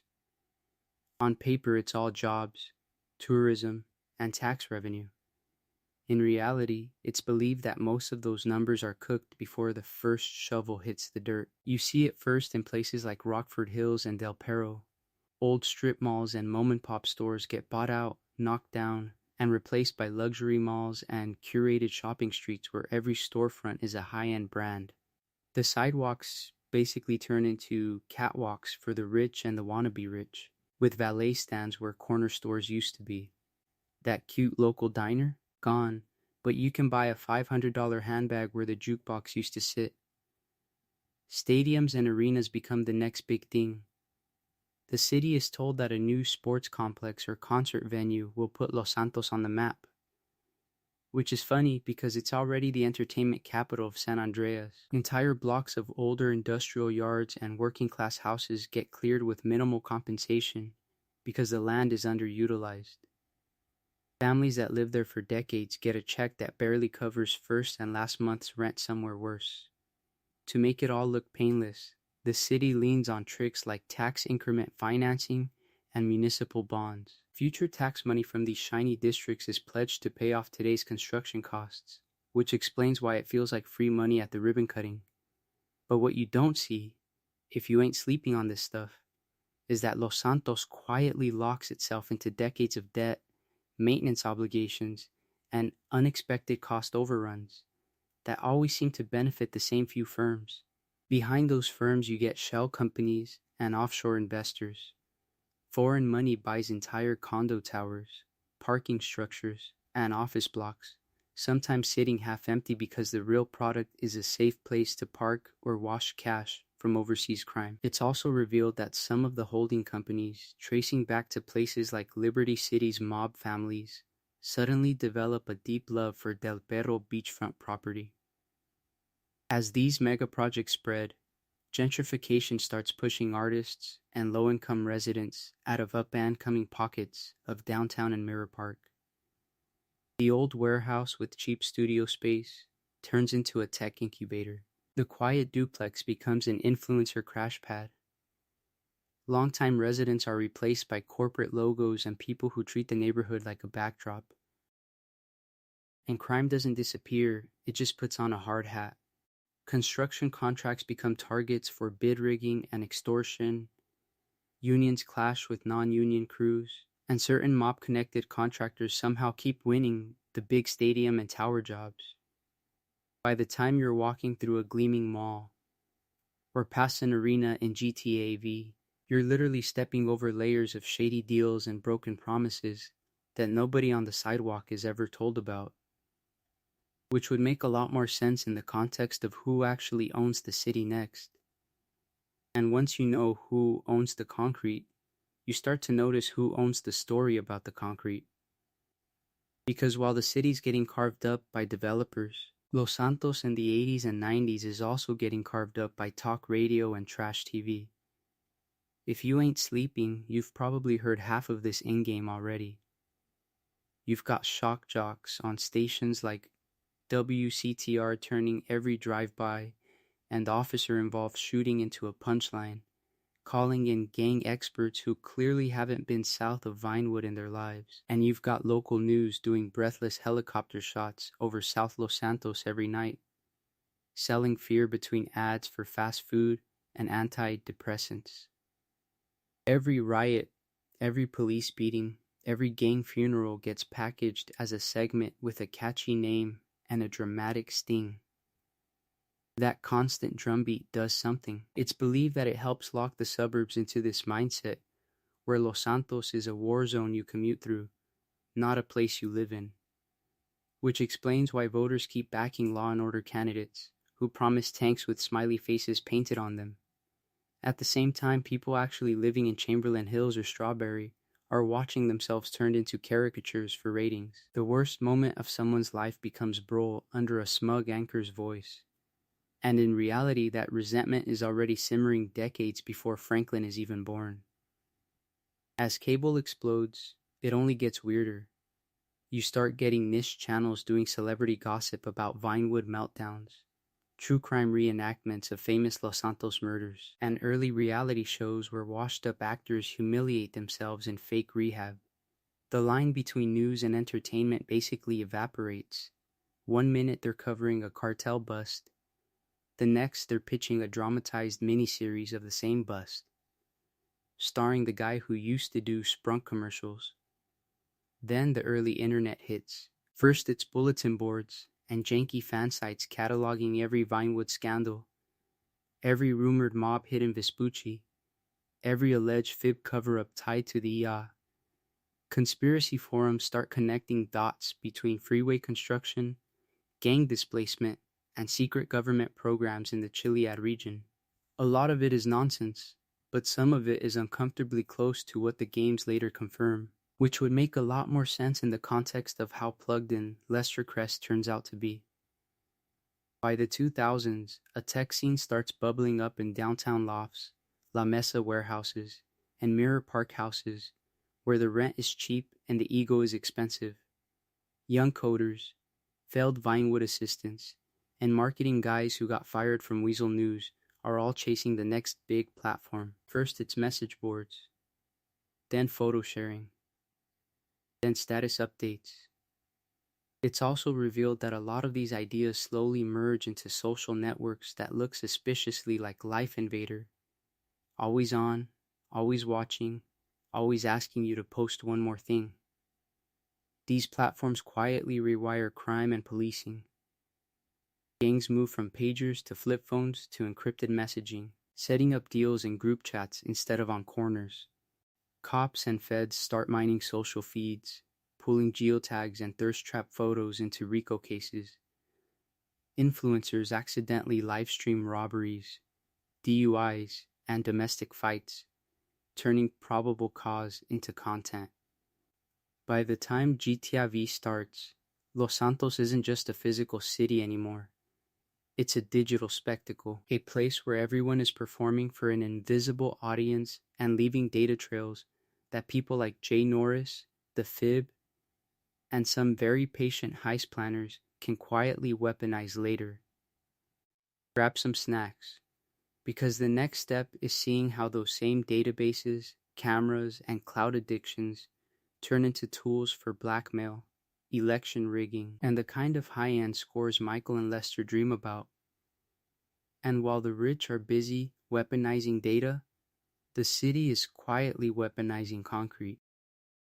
Los Santos doesn't just have ghettos by accident. The ghettos are a build, just like a heist. After World War II, the city starts throwing up public housing projects in South Los Santos, near the ports and the freeways, because that land is already cheap and already ignored. On paper, it's for working families, veterans, people trying to move up. In reality, it's the city saying, you can live here as long as you stay over there. These mid-century blocks are built fast and built wrong. High-rise towers and long slabs with thin walls, tiny courtyards, barely any trees.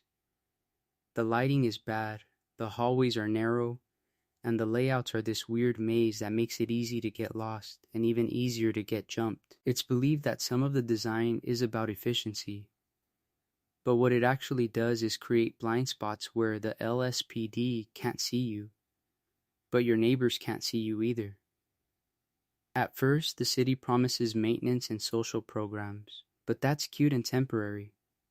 Funding dries up as soon as the ribbon-cutting photos are done. Elevators in places like Rancho break and just stay broken, so old ladies are hauling groceries up 10 flights of stairs while the local councilman is cutting deals for a new stadium in Vinewood. Security doors jam, cameras stop working, trash chutes clog, and nobody comes unless it's to put up a fresh no loitering sign. Over time, poverty just stacks vertically. You get 3-4 generations in the same unit, sharing the same busted balcony view of the same underfunded school. Job centers and decent supermarkets are miles away, but the liquor store and the bail bonds office are on the corner. The cops are always around, but it feels more like a checkpoint than protection. Kids grow up learning which stairwell to avoid before they learn long division. Gangs don't invent this environment, they adapt to it. Stairwells become lookout towers. Courtyards turn into neutral zones or war zones depending on the day. Certain floors, certain blocks in Strawberry or Davis are quietly claimed by specific sets, and if you ain't sleeping, you can hear the arguments echo through the pipes at 3 a.m. Outsiders learn fast which entrance to use and which one gets you pressed before you hit the second step. Because the formal economy has basically checked out, you get a whole shadow city inside the projects. Unlicensed taco stands, underground barbers cutting hair in kitchens, bootleg DVD and smartphone sellers, backroom dice games that pay someone's rent and someone else's medical bill. It all blurs the line between criminal and surviving, which is convenient for an LSPD that already sees every resident as a suspect. All of this grinds people down. Constant sirens, random raids, memorial candles on the sidewalk, and this feeling that the rest of Los Santos only remembers you exist when Vinewood needs a gritty backdrop for a music video. That's the joke. The city builds the cage, then blames the people stuck inside for not flying away. So when you finally drive through Strawberry and Rancho and GTV, you're not just looking at set dressing. You're seeing decades of policy poured into concrete, and the next step is seeing how that pressure cooker turns kids like Franklin into the choices he has later. And while those kids are trying to dodge cops and rival sets on the streets, you've got a whole different kind of war playing out a few miles west right on the water. The port of Los Santos is basically the city's bloodstream. It's one of the busiest on the west coast of San Andreas, with container ships coming in from Liberty City, Vice City, Europe, Asia, places you never even see in GTV, just quietly feeding the warehouses in La Puerta, the factories around Banning, and the big box retailers stretching all the way up to the county. If you ain't sleeping, you can almost hear it at night, cranes, horns and forklifts instead of sirens and gunshots. On paper, it's all legit. Unionized dock workers and longshoremen, truck drivers trying to make their hours, crane operators swinging metal boxes the size of apartments, thousands of containers a day, tight schedules, foremen screaming because if one ship leaves late, the company pays. You get guys who've been doing the same shift since the late 80s, proud of the union, proud they can send a kid to college, even if that kid wants to move to Vinewood and pretend they're not from South LS. But that volume is the magic trick. When you're moving that much still every day, nobody can open every box. Custom scans a few, dog sniff a few, paperwork gets reviewed, and the rest just rolls through. That's where the other port shows up. Smugglers hide coke bricks inside frozen fish, assault rifles inside hollowed out machine parts, counterfeit designer bags mixed in with legit shipments, and sometimes entire stolen luxury cars packed into containers that say they're full of industrial equipment. It's also revealed that some of the high-end rides you boost in GTA Online are basically recreating stuff that's been happening off-screen for decades. To make that work, you need insiders. A paid-off dock worker who knows which container to lose in the shuffle, a security guard who waves one specific truck through without a second glance, a supervisor who schedules the right crew on the right night and just happens to angle a camera away for 15 minutes. One guy on a crane can swing a box to the wrong stack, and, in reality, that's $1 million in product disappearing into a fog bank. Unions become the battleground. Some leaders genuinely fight for safety and pay. Others quietly cut deals with mob-connected logistics firms that keep winning contracts. A certain company gets the night shift, and it's believed that's not just because they bid low. Kickbacks, no-show jobs, and consulting fees turn the hiring hall into a polite extortion machine. Federal eyes are always floating around this mess. You've got customs, the FIB, the IA, all running stings, planting undercover agents, and sometimes letting containers walk so they can follow the chain. This would make a lot more sense in the context of how brain-dead some of their operations look in the main story, because Ita loves the idea that the feds are halfway between incompetent and corrupt. A shipment that should get seized just doesn't, and nobody on the news ever explains why. Everything that slips through the docks doesn't stay at the docks. Drugs move into South Los Santos trap houses. Counterfeit luxury goods end up in Rockford Hills boutiques that pretend they don't know. And weapons filter out to gangs, private security firms, and those off-the-books mercenary types you meet later. So when you see a random Vago soldier with a military-grade rifle, that story probably started at Berth 57 at 3 in the morning, over bad coffee in a dockside diner. And that's the other secret of the port. It's the quiet prologue to some of the biggest heists and missions in the GTA universe. Before you ever plan a raid on a freighter or jack a container for a contact, there's already a whole invisible empire living between those cranes.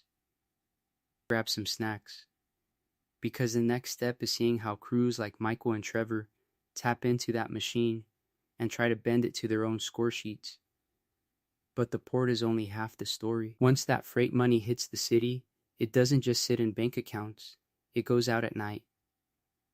Neon, bass, and lines around the block are the real balance sheets of Pre, Hita ve Los Santos. By the mid-2000s, Vinewood, Del Perro, and downtown are glowing like a circuit board. You've got rooftop lounges where producers, washed-up action stars, and studio lawyers share the same VIP couches as mid-level coke wholesalers. In reality, that velvet rope is less about exclusive culture and more about filtering who's allowed to mix with who. A guy who spent the day unloading containers in terminal can be upstairs at Tequilala by midnight, pretending he doesn't recognize the cartel middleman he saw on the docks. Clubs in Los Santos are cash machines disguised as fun.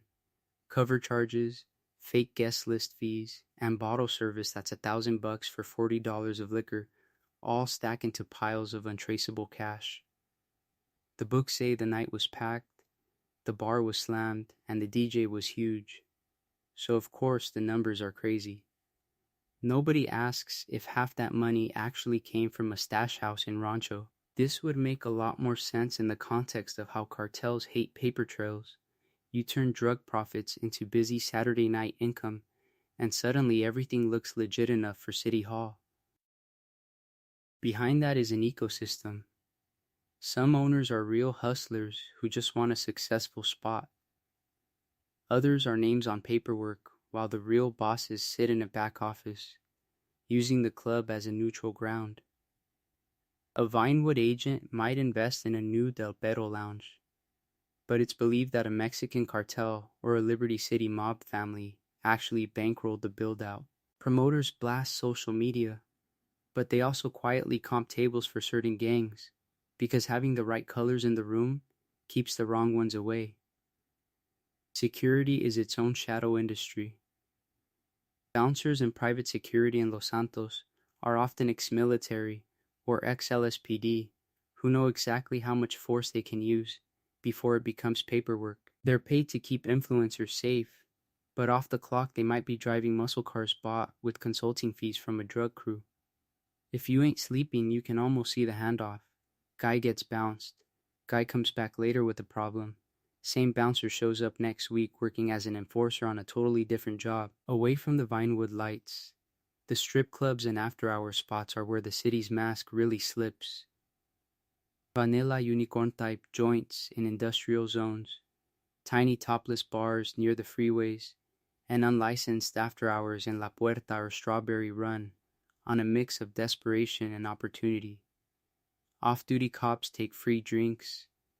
Low-level politicians get a little too comfortable in the private rooms, and suddenly someone has photos, or a security camera pull, or a dancer who's willing to talk for the right price. Blackmail material basically prints itself while the DJ plays the same 3 songs. Nightlife blurs all the social lines the daytime pretends to enforce. A Vinewood producer is partying next to a mid-level dealer who supplies half of Mirror Park. A councilman's aide is flirting with someone who quietly runs money for a cartel. A rapper from Davis does a set in an upscale club, brings his whole neighborhood style onto the dance floor, then drives home past helicopters circling his block. It's also revealed that a lot of those chance meetings are set up. A manager wants his client in front of a certain businessman. A fixer wants a dirty cop to bump into a certain girl. Because of that, some of the relationships that matter in GTA V are already being stitched together in these dark rooms long before you load into the game. Bib handlers, sleazy producers like Rocco, corrupt cops, future contacts for guys like Michael and Trevor, they all pass through the same doors. The city looks different at 3 a.m., and the people who own the night are the ones who can trade favors between crime, celebrity, and government. This is a long one, but once you see how those favors pile up, the next step is looking at how City Hall and the LSPD quietly bend the law to protect the people who keep the lights on after midnight. By the time those favors are getting traded at 3 a.m., the city is already split in two. If you ain't sleeping, picture Los Santos in the early 90s, freeways buzzing all night, Vinewood sound stages pumping out action flicks and sitcoms, the hills and the beach suburbs feeling pretty safe, while South Los Santos sits under a constant low boil of unemployment, gang beef, and cops who show up fast, but never when you actually need them. On paper, the gang scene looks familiar to you, just rougher and louder. Grove Street families are fractured, but they're still holding down that cul-de-sac in Ganton and a few surrounding blocks, clinging to green like it still means something. The Ballas are riding high because crack money is flowing. It's believed that they've got outside suppliers and protection, which explains why purple starts popping up on more corners and in more luxury cars. Vagos are dug in across their barrios near the canals and the east side, running smuggling routes through the port and across the border, turning little shotgun houses into quiet distribution hubs. The institutions that are supposed to stop this are busy cashing in. LSPD gang units roll through the hood like an occupying army, but they're also skimming from drug busts, steering pressure away from crews that play ball, and dumping it on whoever doesn't. City Hall is juggling campaign checks from developers who want more malls and towers with angry voters calling talk radio about crime. In reality, both sides get what they want, fear on the news and new construction permits signed before lunch. Behind all that, The Fib and the Ya are already running their own games, using Los Santos as a sandbox for surveillance, informants, and off-the-book deals that never make the evening broadcast. Economically, the city has a split personality. Up north and along the coast, you've got luxury boutiques, Vinewood premieres, and real estate that keeps going up. Down south, people are working 2 or 3 precarious service jobs, or they're living off hustles that don't show up on tax forms. The port and docks are the bridge between these worlds, because the same containers that bring in cheap goods for the malls also bring in drugs, guns, and knock off everything for the street. Culturally, gangster rap is exploding. Street fashion, lowriders, and hood slang are getting copied by Vinewood stylists, while Vinewood sells sanitized urban grit back to the suburbs. Talk radio hosts scream about moral decay and drive-bys, then cut to ads for home alarms and security services. Grab some snacks. Because this would make a lot more sense in the context of how Los Santos always finds a way to monetize panic. Physically, the city is almost the one you know from Davi. Ghettos and projects are locked into decay, liquor stores on every corner, while new malls and glass towers rise downtown and in Rockford Hills. The freeway system is basically fully formed, carving up neighborhoods and making it easy to drive past poverty at 80 miles an hour. You can feel something coming. More violence, more crackdowns. Maybe a gang war big enough to finally spill into Vinewood, or a scandal that pulls LSPD, City Hall, and the feds into the same spotlight. It's also revealed that this is exactly the Los Santos CJ flies back into at the start of Hita San Andreas, walking out of that airport into a city that's about to tear itself apart. And the scars from what he does next are still all over the map by the time Michael, Franklin, and Trevor show up, pretending they're starting fresh in a city that never really resets. So after all that chaos, after the riots, the betrayals, the drive-bys, you end San Andreas on a weirdly high note. Grove Street is back on top. Big Smoke is dead in that smoky crack palace. Tenpenny flips his car off the bridge, and CJ walks away as this rare thing in Los Santos, a gangbanger who actually won. You've got him with businesses all over the map, from the garage in Doherty to the airstrip in the desert.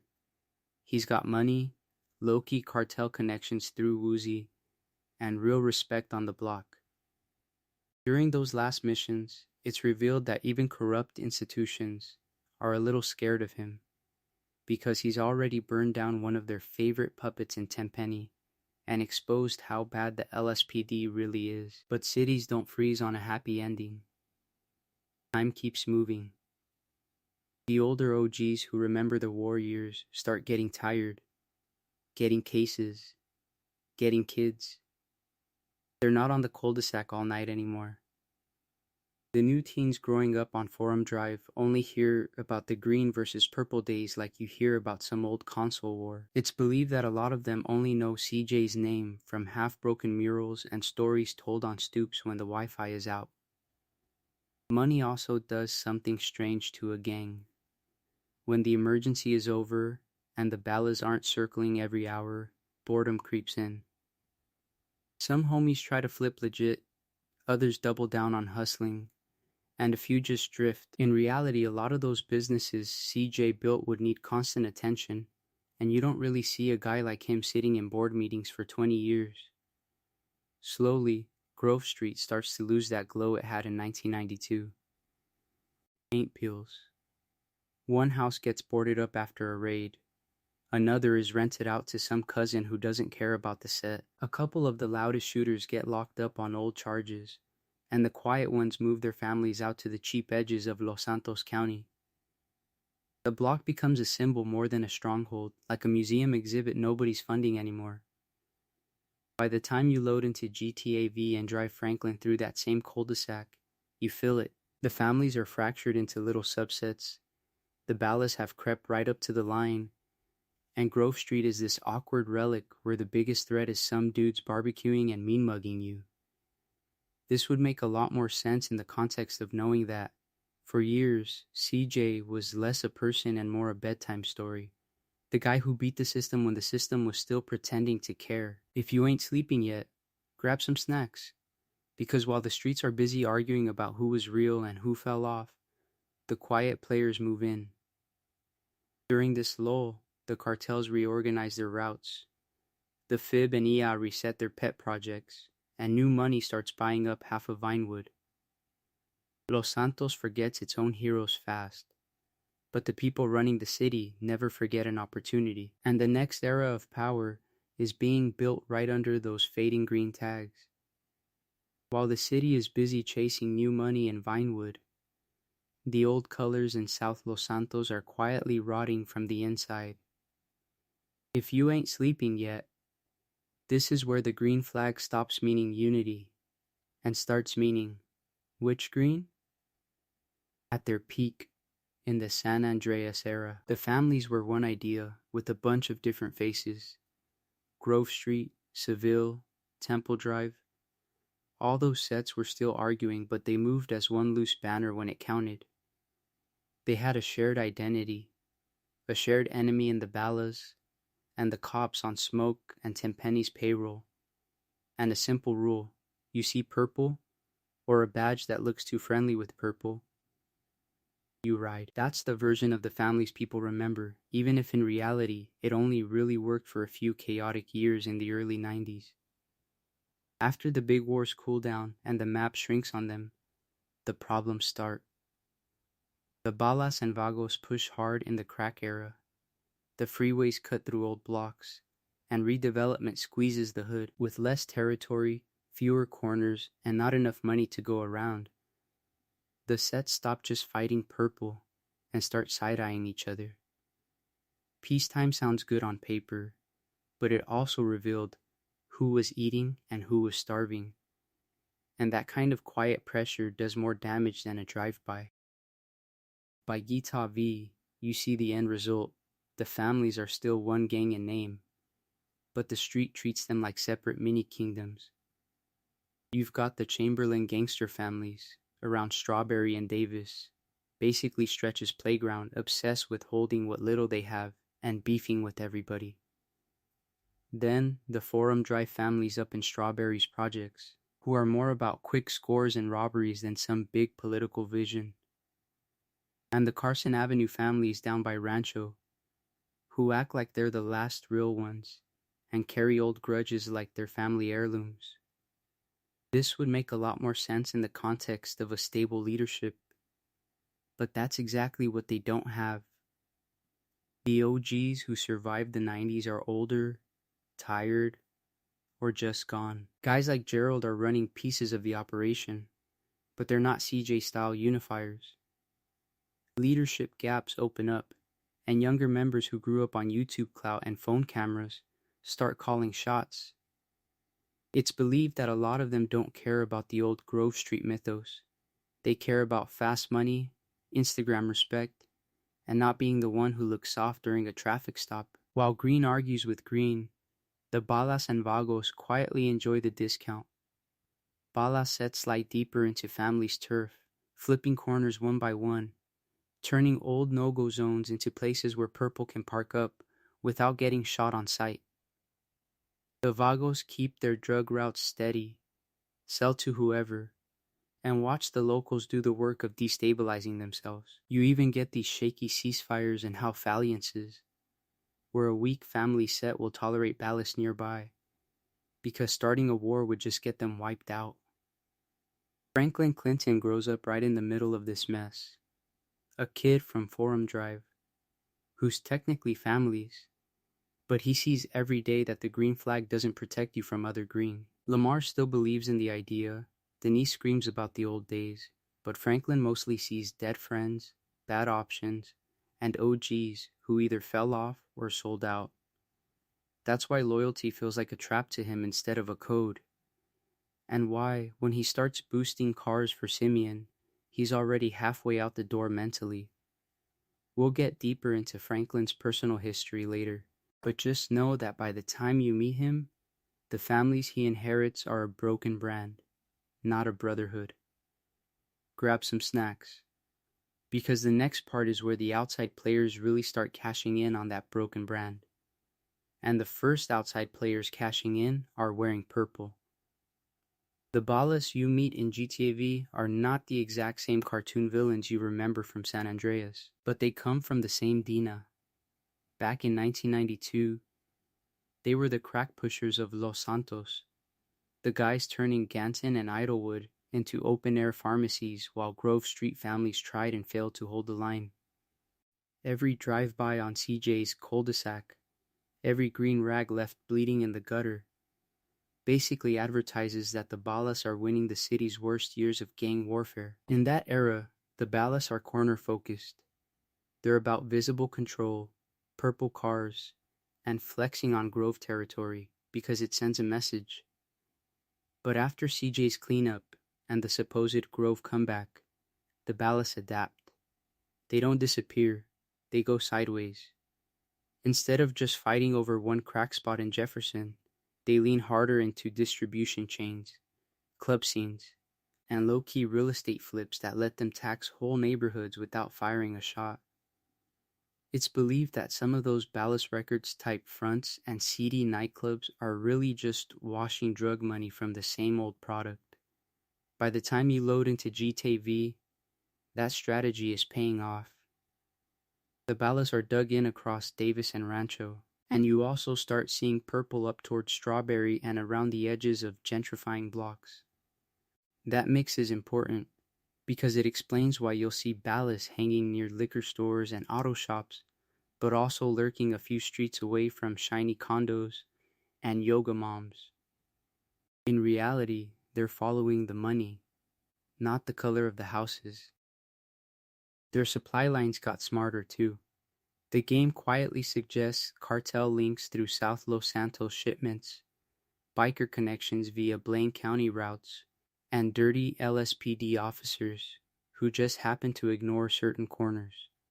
A Ballas car gets pulled over, trunk full of product, and somehow the stop turns into have a nice night because someone up the chain already got paid. It's also revealed that some of the same cops who harass Franklin's friends are perfectly fine letting purple roll through, as long as the envelope is thick enough.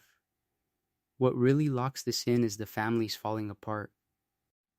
While Chamberlain, Forum, and Carson are busy arguing over colors and cliques, the Ballas use that fragmentation like free real estate. They slide back into old Grove turf, recruit kids who grew up hearing that green used to matter but never saw it, and turn every petty beef into a reason to stay posted on that block forever. A fight over a stolen bike or a wrong look at a party becomes a decades-long excuse to keep guns, drugs, and fear rooted in the same street. And even while they're thinking about profits and property, they never outgrow the ego. Drive-bys, ambushes, and random taunts at Franklin show you they still thrive on petty violence, almost like they keep the streets unstable on purpose so business never gets too legit. If you ain't sleeping, you can start to see how one quiet deal between Purple and a few corrupt officials will later ripple straight into Michael and Franklin's story, which would make a lot more sense in the context of who's really buying Los Santos behind the scenes. And while the Ballas are busy shaking hands with people in suits, you've got another color creeping harder into the frame. Yellow, the Vagos. If you ain't sleeping, this is where the gang map you remember from San Andreas starts to look a lot less simple. The Los Santos Vagos in Guetta, San Andreas were already around in 1992. They're a Latino gang tied to places like East Los Santos, Las Colinas, and that whole stretch wrapping toward the county line. Back then, they're introduced as these aggressive Spanish-speaking rivals who are just as ready for drive-bys as the Ballas and families, but they feel more scattered. The lore suggests they weren't yet the unified pipeline-connected machine you run into during Getavi. During the 2000s, immigration patterns and money pressure basically turbocharged them. More families get pushed into the same cramped blocks because rents go up, factories close, and all the good jobs move to office parks you never see on the map. You get 3 generations in one apartment, cousins on the couch, uncle sleeping in the garage. In reality, that kind of overcrowding makes the street feel like the only place that actually belongs to you. And the Vagos step in as the ones offering protection, identity, and a paycheck that doesn't require a resume. It's also revealed that their real power jump comes from the border. The Vagos start locking in with Mexican cartels, using Blaine County and the desert as quiet corridors. Meth labs out near Stab City, coke moving in off dirt airstrips, and crates of cheap rifles sliding down from sandy shores into East Los Santos. Franklin's missions, where you raid Vago stashes or watch Trevor blow up their trailers, are just the loud moments. It's believed that most of the business is boring, regular shipments that never get shot at because everyone's getting paid. As that money comes in, the Vagos sharpen their identity. Yellow bandanas, yellow spray tags, big block tattoos across the chest, and a mix of lowriders and bikes rolling slow through alleys they basically treat like private driveways. They've got this heavy neighborhood pride, but it's mixed with paranoia because they know half the city still thinks in green and purple. So anyone rolling through in the wrong car color, or even just looking too curious, can get checked fast. That's where the tension with balas and families really spikes.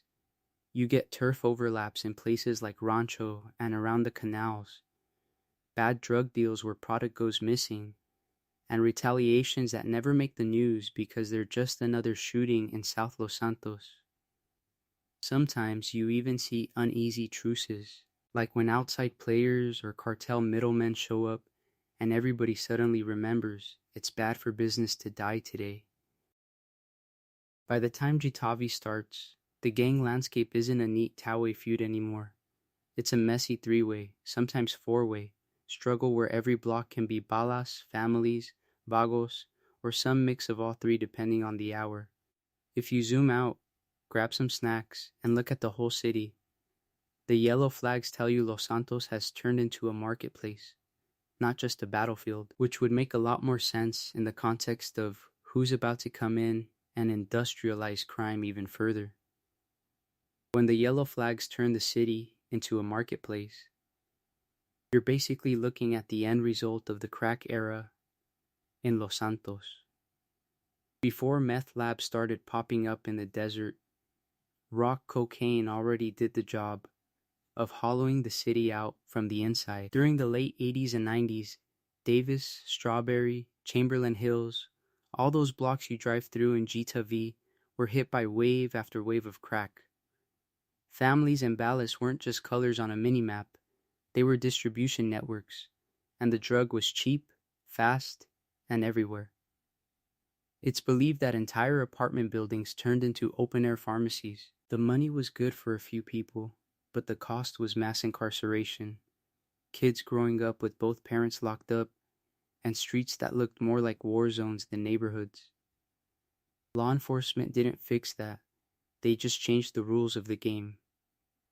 Because the crack panic made politicians look tough on crime, the LSPD and FIB started hammering visible street dealing, more raids, longer sentences, heavy pressure on the exact corners you drive past in missions with Franklin. That pressure, plus a market that was starting to cool off, pushed dealers to look for something cheaper to make, easier to hide, and just as destructive.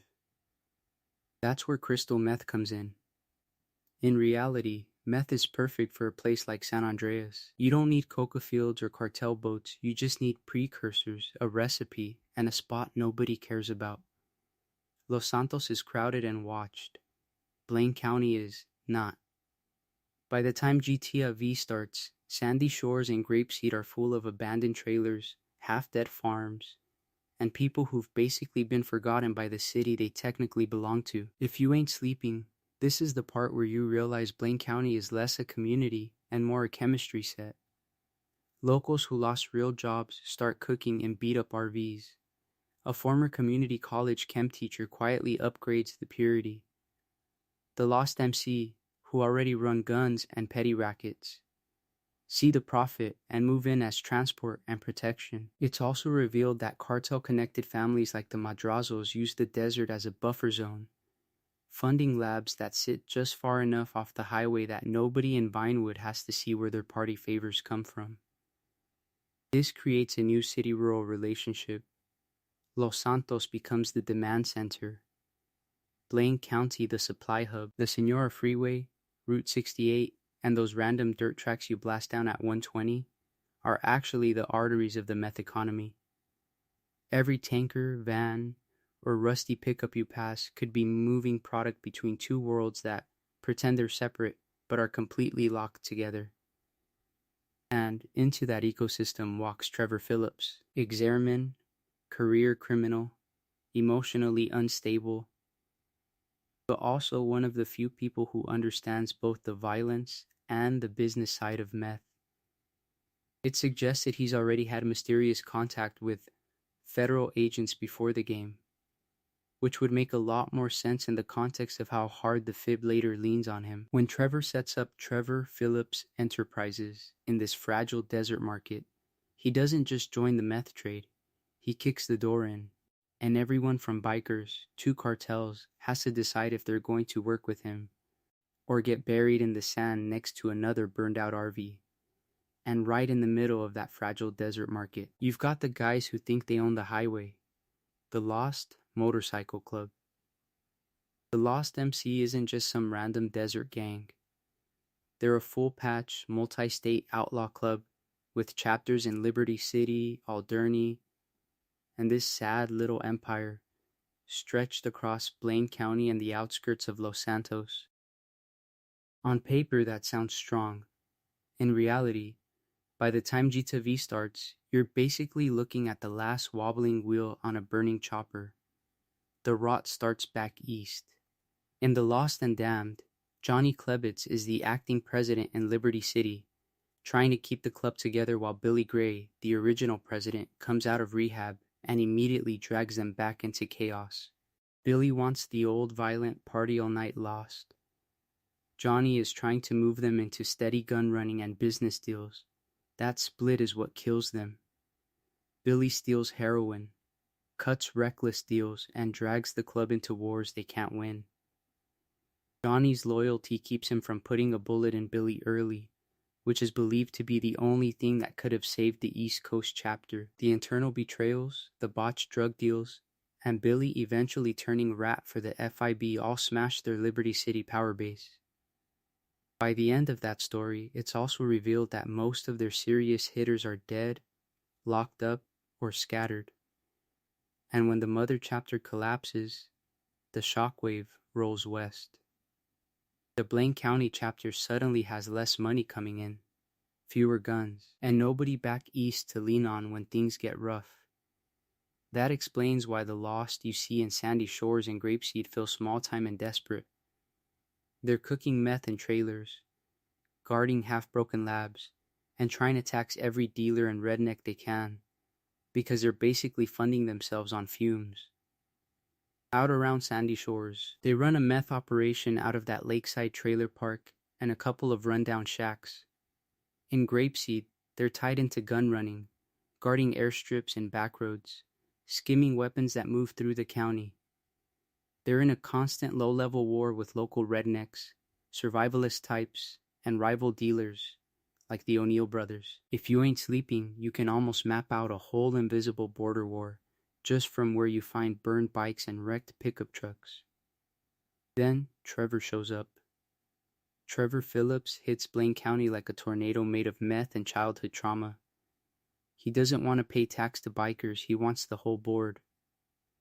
During the events right before GTA V's opening hours, Trevor raids Lost Labs, hijacks their drug runs, and personally targets Johnny, who by this point has drifted west and fallen apart.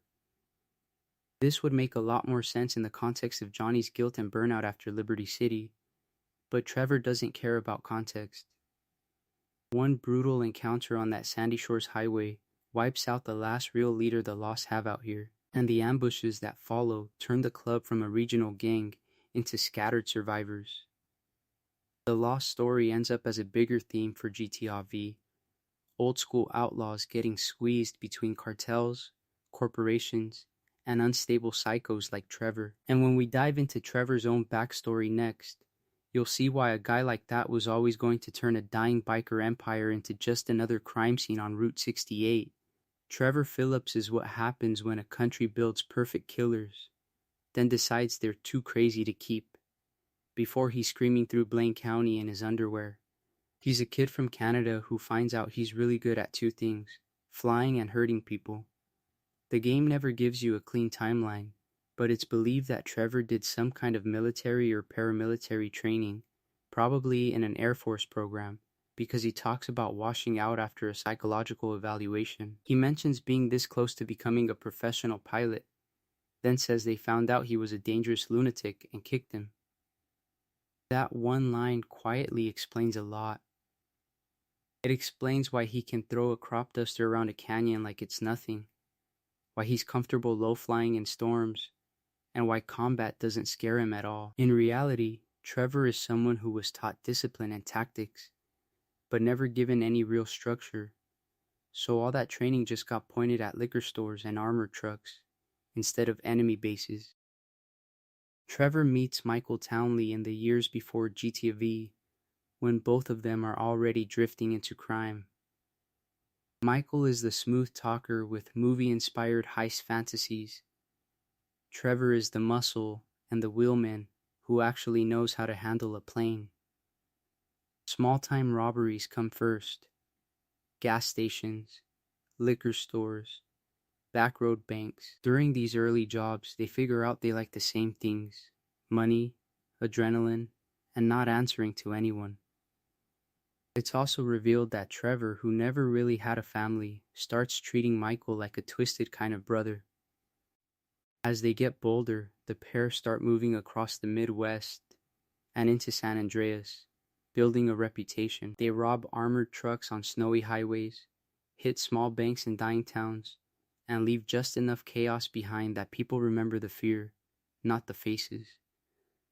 Lester's planning and Brad's aggression join in later, but even before that, Michael and Trevor are already acting like a traveling disaster, selling themselves as professionals with zero morals. If you ain't sleeping, this would make a lot more sense in the context of how calm Michael seems during the North Yankton prologue, because he's been doing this with Trevor for years.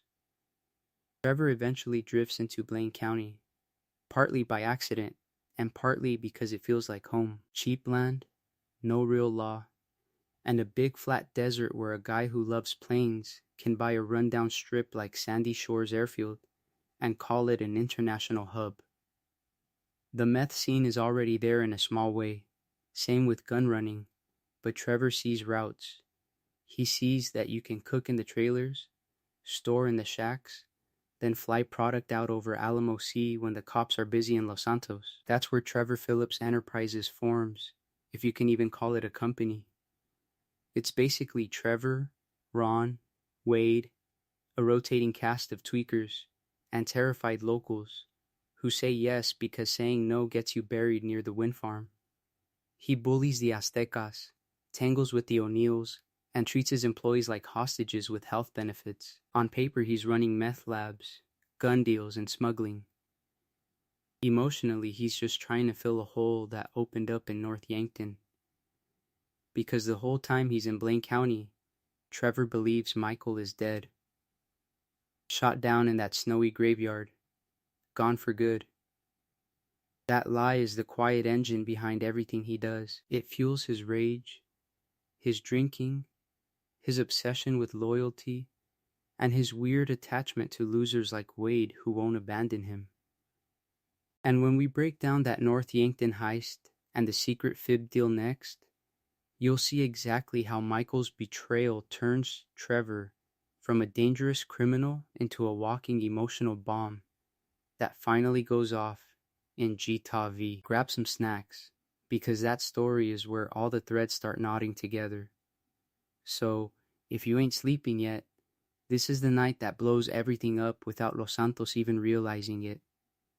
We're in Ludendorff, North Yankton. Middle of nowhere. Frozen cornfields, a tiny main street, and a small-town bank that looks like it's holding farmer deposits and Christmas bonuses, not the future of San Andreas crime. Walking into that blizzard are three hardened guys, Michael Townley, Trevor Phillips, and Brad Snyder. For Trevor and Brad, it's just another big score before they maybe cool off a bit. For Michael, it's believed that this is the exit door he's been quietly building for years. During the opening minutes, everything plays like a standard high-risk robbery. Masks on, hostages on the floor, charges on the vault. Michael is the calm professional, Trevor is the loud chaos engine, Brad is the backup who's already talking about what he'll do with the money. The plan suggests experience. Cut the alarm lines, quick grab, then a straight run to the getaway car waiting by the rural road. But outside, the script has already changed. It's also revealed that before this heist, Michael secretly cut a deal with FIB agent Dave Norton. Dave is a washed-up Fed looking for one big collar, and Michael is a burned-out thief who wants suburbia instead of shootouts. The arrangement is simple and ugly. Stage Michael's death in North Yankton. Let Dave kill a major heist crew, and in exchange the FIB buries Michael's record and drops him into witness protection in Los Santos. Because of that deal, the ambush doesn't feel random anymore. As they leave the bank, local cops swarm faster than they should for a place this small. The shootout with the police is brutal, but you can tell Michael is steering it toward that final choke point at the roadblock. When they reach the fence near the getaway car, the moment hits.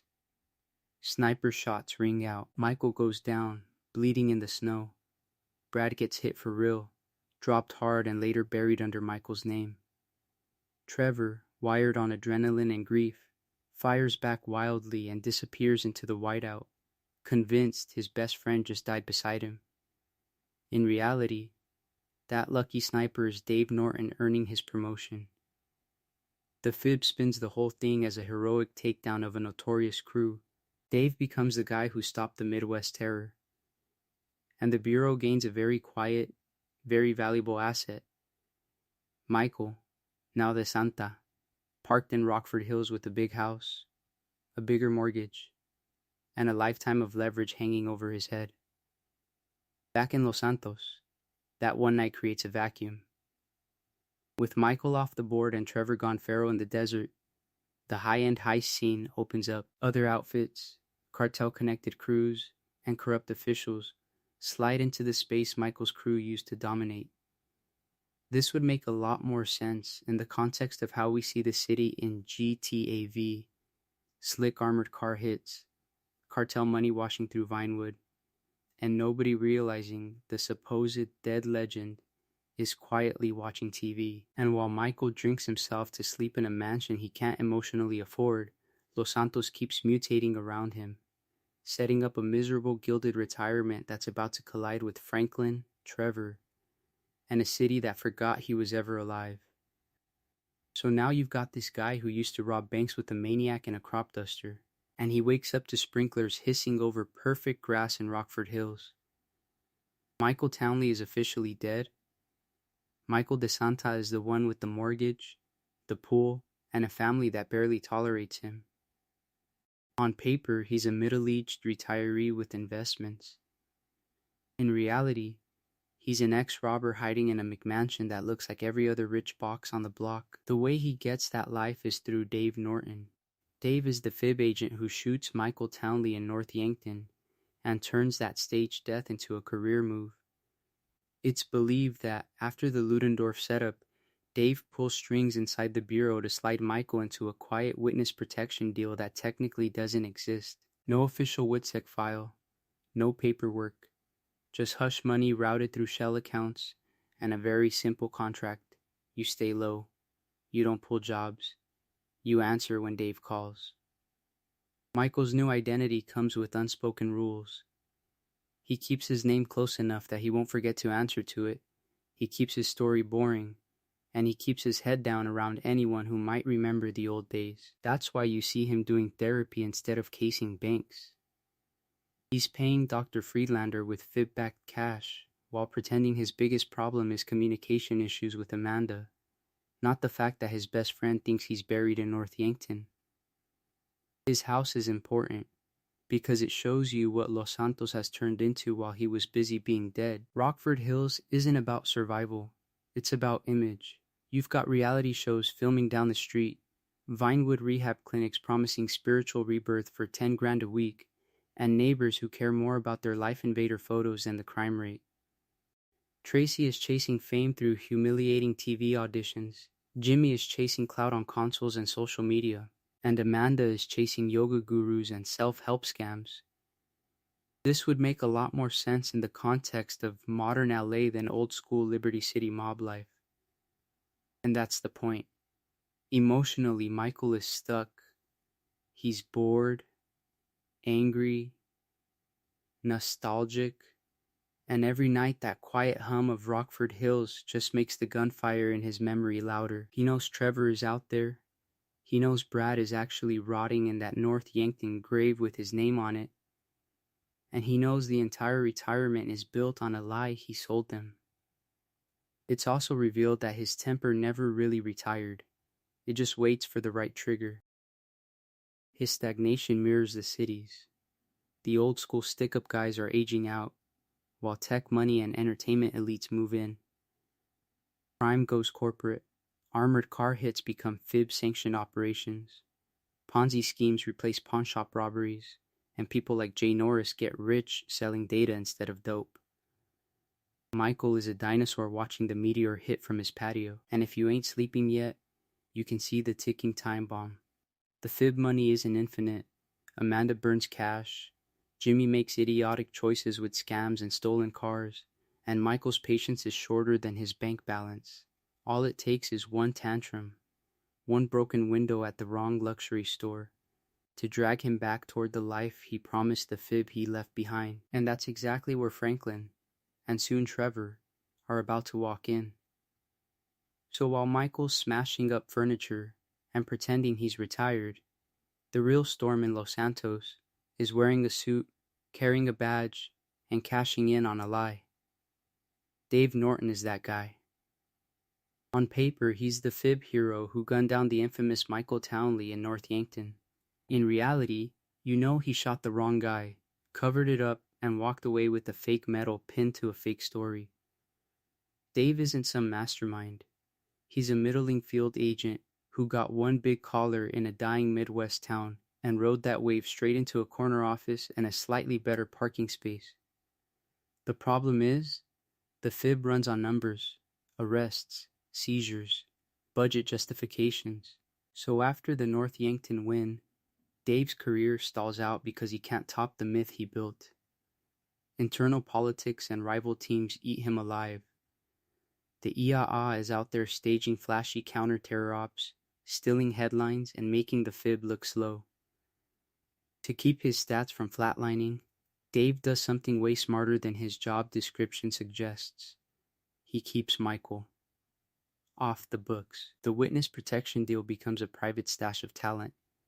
Anytime Dave needs a result, he can quietly point Michael at a target and pretend it was all official work. It's believed that some of those anonymous tips and sudden busts you hear about on Weasel News are basically Michael doing wet work so Dave can print out a PowerPoint slide. While Dave's clinging to his pension, Devin Weston shows up as the new face of Los Santos corruption. Devin is the billionaire tech and investment guy who treats the whole city like his personal startup sandbox. He's got money in everything.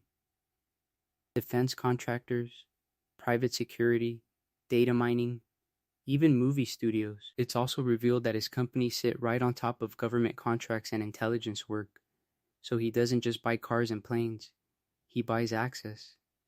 This is where Devin and the FIB intersect. The agency is underfunded and over-embarrassed. Devin has bottomless cash and zero shame. Outsourced black ops suddenly look very attractive.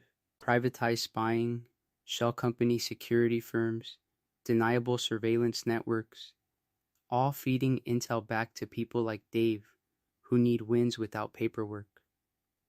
If you ain't sleeping, you can probably guess what that does to the streets.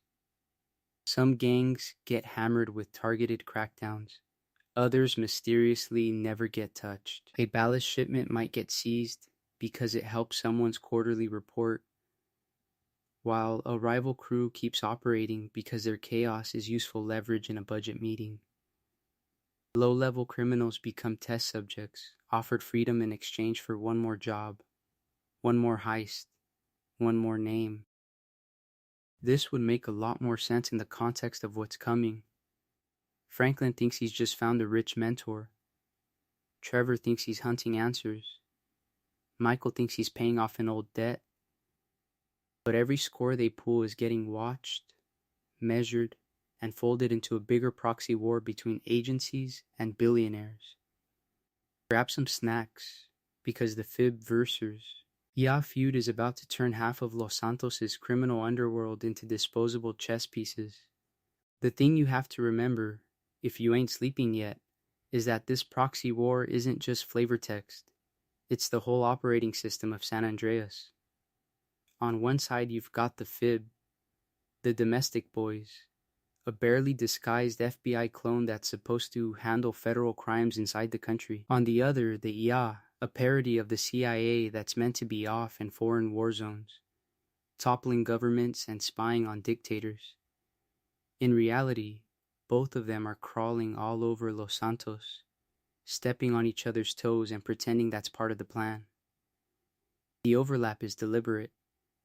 The fib wants to look global and tough, so it dips into counter-terror and foreign cartel stuff. The IA wants to look relevant at home, so it suddenly cares about domestic terror cells in Mirror Park. Each raid, each foiled plot, is a line item on a PowerPoint slide they show to some half-asleep senator. Budget politics drives the whole thing, because if the fib can say the IA dropped the ball, they get the money. If the IA can leak that the fib stage evidence, they grab the headlines. This would make a lot more sense in the context of how the game treats the news. Weasel and Kent repeat whatever they're fed, so if an agency wants more funding, it just manufactures a crisis. It's believed that a lot of the homegrown terror chatter you hear on talk radio is basically PR. You even see it with Steve Haynes, who drags you into missions that are clearly about filming a show reel for his career, not actually protecting anyone. On the ground, their operations in and around Los Santos are messy.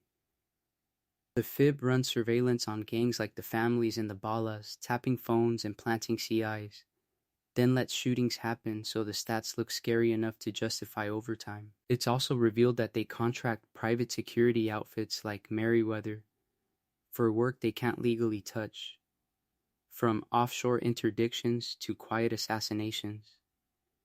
The IA leans even harder into the spooky stuff. Offshore black sites hinted at in files, rendition flights coming in over the Alamo Sea, and training exercises that sound a lot like live fire. To keep their hands clean, both agencies weaponize local criminals. Smugglers get told a container will go missing if they move one more load for the flag. Hackers like Lester get quietly tolerated because their data leaks are useful. Whole heist crews are pointed at targets the government can't be seen touching, then promised wiped records. If something goes wrong, they were just thugs. If it works, it was a classified success. The collateral damage is what turns Los Santos into a paranoid fever dream. Neighborhoods in South LS get kicked in on live TV so a politician can look tough during re-election. Informants are discarded the second they stop being useful, which explains all those random bodies in canals and construction pits. Regular citizens end up stuck between staged terror scares and real cartel violence that nobody's actually trying to stop, because chaos tests better in the polls. By the time Franklin is boosting cars, you genuinely can't tell if the guy pointing a gun at you is a gangbanger, a cop, or a fed pretending to be both. And that's exactly the confusion the fib will exploit when they decide it's time to drag one very retired Michael Townley back into the game. And when the fib pulls Michael back, they're not just dragging him into crime again, they're dragging him into a whole new Los Santos media circus. Old Vinewood, the one Michael grew up worshipping, was built on studios, auteurs, and movie stars who actually had to learn lines. Richard's Majestic, Backlot City, All that stuff suggests a time when the dream was at least pretending to be about art. By Hita V, that's basically a museum exhibit. The new Vinewood is superhero sequels, reboots of reboots, and talent shows where the talent is mostly trauma. You see it right away with Fame or Shame. It's a cheap reality competition, but in reality it's just televised humiliation. Tracy DeSanta gets thrown on stage, mocked by Laszlo, and almost trafficked for views. The show exists because Vinewood figured out it's easier to point cameras at desperate people than pay real actors. If you ain't sleeping, you'll notice how many billboards and radio ads are just pushing more of that. Fame as a product, not a result. Meltdown, Solomon Richards' last big movie, is supposed to be this prestige project. Instead, it's also revealed that the whole production is a tug of war between old school producers and guys like Rocco Pelosi, who only care about kickbacks and overseas box office. The posters are everywhere, but most NPCs barely care, which explains how Vinewood has turned into a content farm. The city screens are clogged with Weasel News outrage, Kent talk shows, Princess Robot bubblegum reruns, and low-effort action flicks that look identical from a distance. That shift completely changes the economy. Instead of long contracts and studio loyalty, you get short-term gigs, non-union crews, and influencers being paid in exposure. Stuntmen get replaced with cheaper, dumber stuntmen. Extras are basically background props. It's believed that a lot of these productions are funded by dirty money because nobody's really checking the books as long as the shoot wraps on time. This would make a lot more sense in the context of Michael's home life. Amanda DeSanta is basically a Vinewood side product. She chases yoga, self-help gurus, retail therapy, and reality TV-style drama because the culture around her keeps promising a spiritual reboot if she just spends more. Her affairs feel less like romance and more like she's auditioning for a show that doesn't exist. Jimmy goes the other way. He disappears into righteous slaughter, Life Invader, and Fame by proxy. He doesn't want to work in Vinewood, he wants to be adjacent to it. Streaming, tweeting, downloading leaked movies. His whole identity is built out of the content Vinewood spits out for cheap. Meanwhile, crime and entertainment fully blur. Gangsters invest in studios. Producers like Rocco use movies to launder money, and any scandal can be buried with hush money and a fake rehab arc.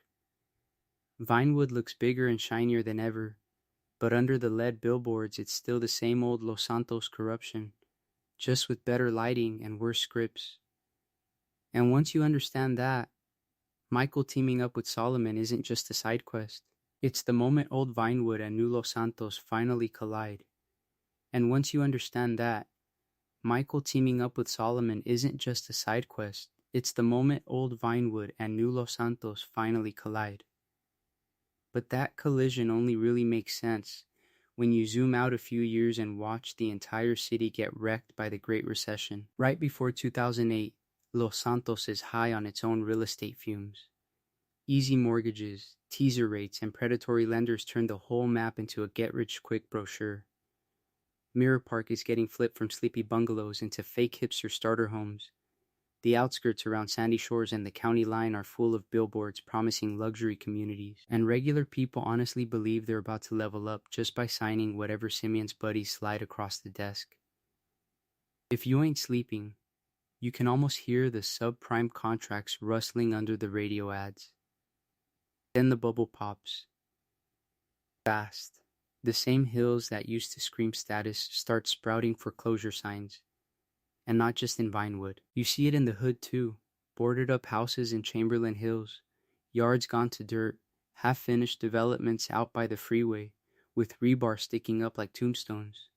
In reality, the banks quietly move in, gobbling up entire streets on the cheap, while Weasel News talks about market corrections like that explains why your neighbor's SUV just vanished overnight. The impact hits different layers of the city in totally different ways. Rich investors take a hit on paper. but they've got lawyers, shell companies, and bailout money to ride it out. Middle-class families, the ones who stretch to get that place in Mirror Park or a condo near Del Perro, lose everything when one missed payment turns into an eviction. And poor neighborhoods, they get even less city support, more cut services, more cops, and a lot of talk about personal responsibility from people who just got their own losses socialized. You actually see the scars in GW's map, random for sale signs in nice areas that feel a little too common, empty lots that look like somebody ran out of money halfway through a dream, and background NPCs constantly complaining about bills, hours getting cut, or those crooks on Wall Street. Radio chatter keeps throwing around bailouts, corrupt bankers, and stimulus packages while talk radio callers rage about how nobody went to jail because the crimes were too complicated. All of that makes crime start to look less like a moral failure and more like the only promotion available. Fewer legit jobs, more desperation, and this creeping sense that the only people winning are the ones already cheating the system. It's believed that this is exactly why the game leans so hard into heists. If the banks can rob everyone legally, why shouldn't you put on a mask and take some back? For Michael, the crash quietly eats into that FIB-funded nest egg. The mansion, the cars, Amanda's spending, Jimmy's consoles, Tracy's lessons. It all burns cash while his retirement payments don't go as far in a broken economy. Franklin keeps hitting the glass ceiling, stuck doing repo work for Simeon, watching his friends get chewed up by the same streets the city stopped investing in. And Trevor, living out in Blaine County, already believes the system was never built for guys like him, so the recession just proves his point. This would make a lot more sense in the context of what happens next, when that same shattered economy turns Franklin from repo man into full-time heister, and your bedtime lore run turns into a step-by-step guide to climbing the Los Santos food chain with a gun and a getaway car. Franklin Clinton grows up in the part of Los Santos the tourism ads never show you. Forum Drive, Strawberry, South Los Santos, right in the middle of family's turf that used to mean something, and now mostly just means the LSPD cruises slower when they roll through. You walk out of Aunt Denise's house, and you can see the green, the tags, the murals, but you also see foreclosure signs, liquor stores with metal shutters, and ballasts creeping by in purple sedans like they're doing victory laps. As a kid, Franklin's whole world is shaped by people who peaked before he was even born. The OGs on the block tell him about the glory days of Grove Street, drive-bys in the early 90s, and how the families ran half the city during the San Andreas era. It's believed that some of those stories are exaggerated, but the point is the same. He grows up hearing about a version of Los Santos that doesn't exist anymore. At the same time, older homies like Stretch are stuck in the exact same spot, posted up on the same corners, talking big while they're still broke. The background noise of his childhood is balas beef and police sirens. You've got gunshots echoing off the projects, helicopters circling, and kids stepping over memorial candles on the way to school. In reality, that kind of environment explains why petty hustling feels normal to him. Franklin starts small, jacking bikes, snatching phones, breaking into cars. The older he gets, the more he realizes the gang-banging pipeline only really has 3 exits: prison, death, or getting your face painted on a wall with some candles and a half-empty bottle of Sprunk. Franklin is smart enough to see that pattern early, which is why he leans into car theft as a skill instead of a hobby. That's what eventually puts him on Simeon Yetarian's radar. Simeon's legit premium deluxe motorsport dealership is basically a scam factory, and Franklin becomes one of his repo guys. During these jobs, he learns to drive under pressure, weave through traffic while people are shooting, and sneak into rich neighborhoods without the security guards realizing the help just stole the boss's SUV. This would make a lot more sense in the context of how Franklin's seeing two cities at once. By day, he's rolling through Vinewood Hills and Rockford Hills, walking into marble foyers and glass garages, seeing how the other half of Los Santos lives. After work, he's back on Forum Drive, dodging drama with Lamar, listening to Denise complain, and watching the same dudes argue over the same turf that never pays them. That contrast is what really flips the switch in his head. Franklin's core traits start standing out here. He's ambitious, but he's patient about it. He's willing to think beyond colors and sets, even if Lamar keeps dragging him into hood nonsense like the stretch van ambush or half-baked drug deals. It's also revealed that Franklin doesn't actually enjoy the gang image. He wears green, but he's already mentally halfway out of Strawberry. If you ain't sleeping, you can see how the game keeps showing you that he's different. He asks questions. He looks for angles. He doesn't just accept this is the hood. This is life. All of that is what lines him up for the collision course with Michael, a kid from the hood who wants out, and a retired heister in witness protection who secretly wants back in. Literally sharing the same city streets without knowing it. The yacht repo job is where those worlds finally crash together. But we're going to stop right before Franklin walks into that driveway and meets the man who's about to change his entire idea of what crime can look like. So, before Franklin walks up that driveway, you kind of have to zoom out and look at what Los Santos actually is on that exact night. If you ain't sleeping, picture the whole map from the sky.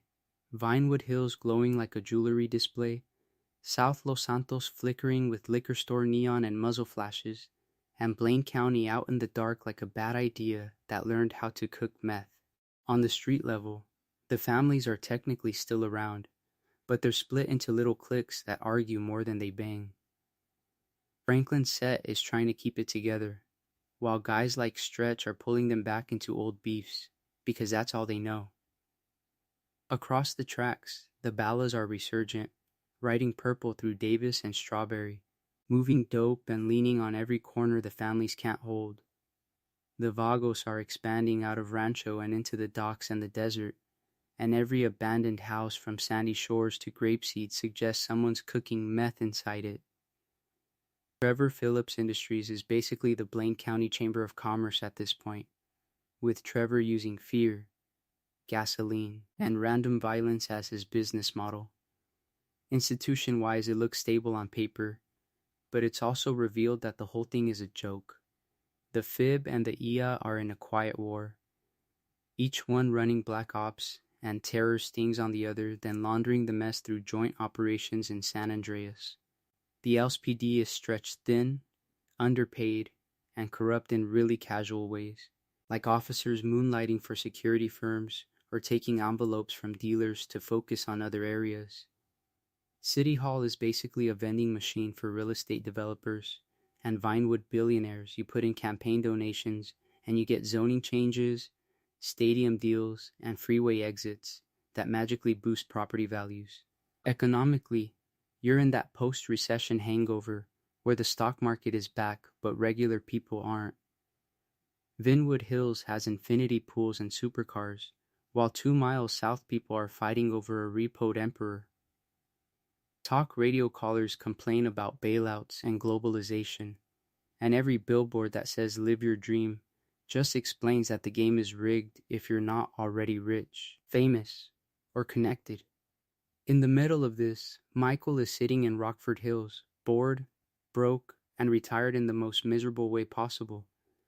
He has the big house and the witness protection deal, but he's bleeding money on his family and his therapist, and it's believed that part of him is just waiting for an excuse to pick up a gun again. Franklin is hungry and stuck in the hood, boosting cars for Simeon, trying to do legit crime that still gets him nowhere.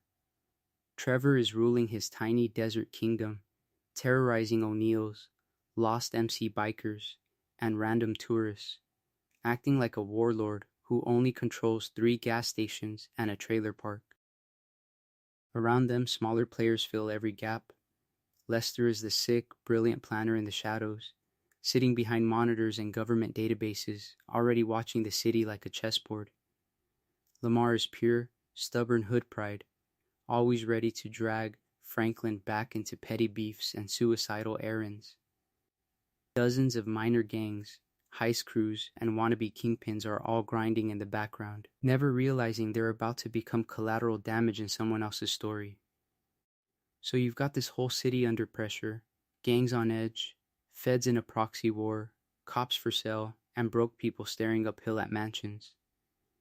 All it really takes is one repo job going slightly wrong, one argument in a driveway, one bad decision from a bored ex-heister to light the fuse. And as Franklin walks toward Michael's house that day, Los Santos is already holding its breath, waiting to see who pulls the first pin. And while the city is holding its breath, Los Santos is already doing what it does best, pretending none of this has ever happened before. On the surface, it's all sunsets, surf reports, and Vinewood premieres. Underneath, it's a place that keeps rewriting its own past, until even the people who lived it start doubting their own memories. If you ain't sleeping, you've probably noticed how the in-game TV and radio treat history. Weasel News will talk about riots like they were minor traffic delays, cutting straight from burned-out neighborhoods to a story about a celebrity's new reality show. And the talk shows turn actual corruption scandals into punchlines about a few bad apples who are already on paid leave. Kent runs those fake documentaries that explain gang wars by blaming video games and bad parenting, while in reality the same sponsors are selling assault rifles and security systems during the ad break. City Hall, the LSPD, the FIB, and the AA all play along. A decade of gang wars? Officially, those are isolated incidents between youth groups. Whole blocks getting cleared out for freeways and luxury condos? That's urban renewal and transit modernization.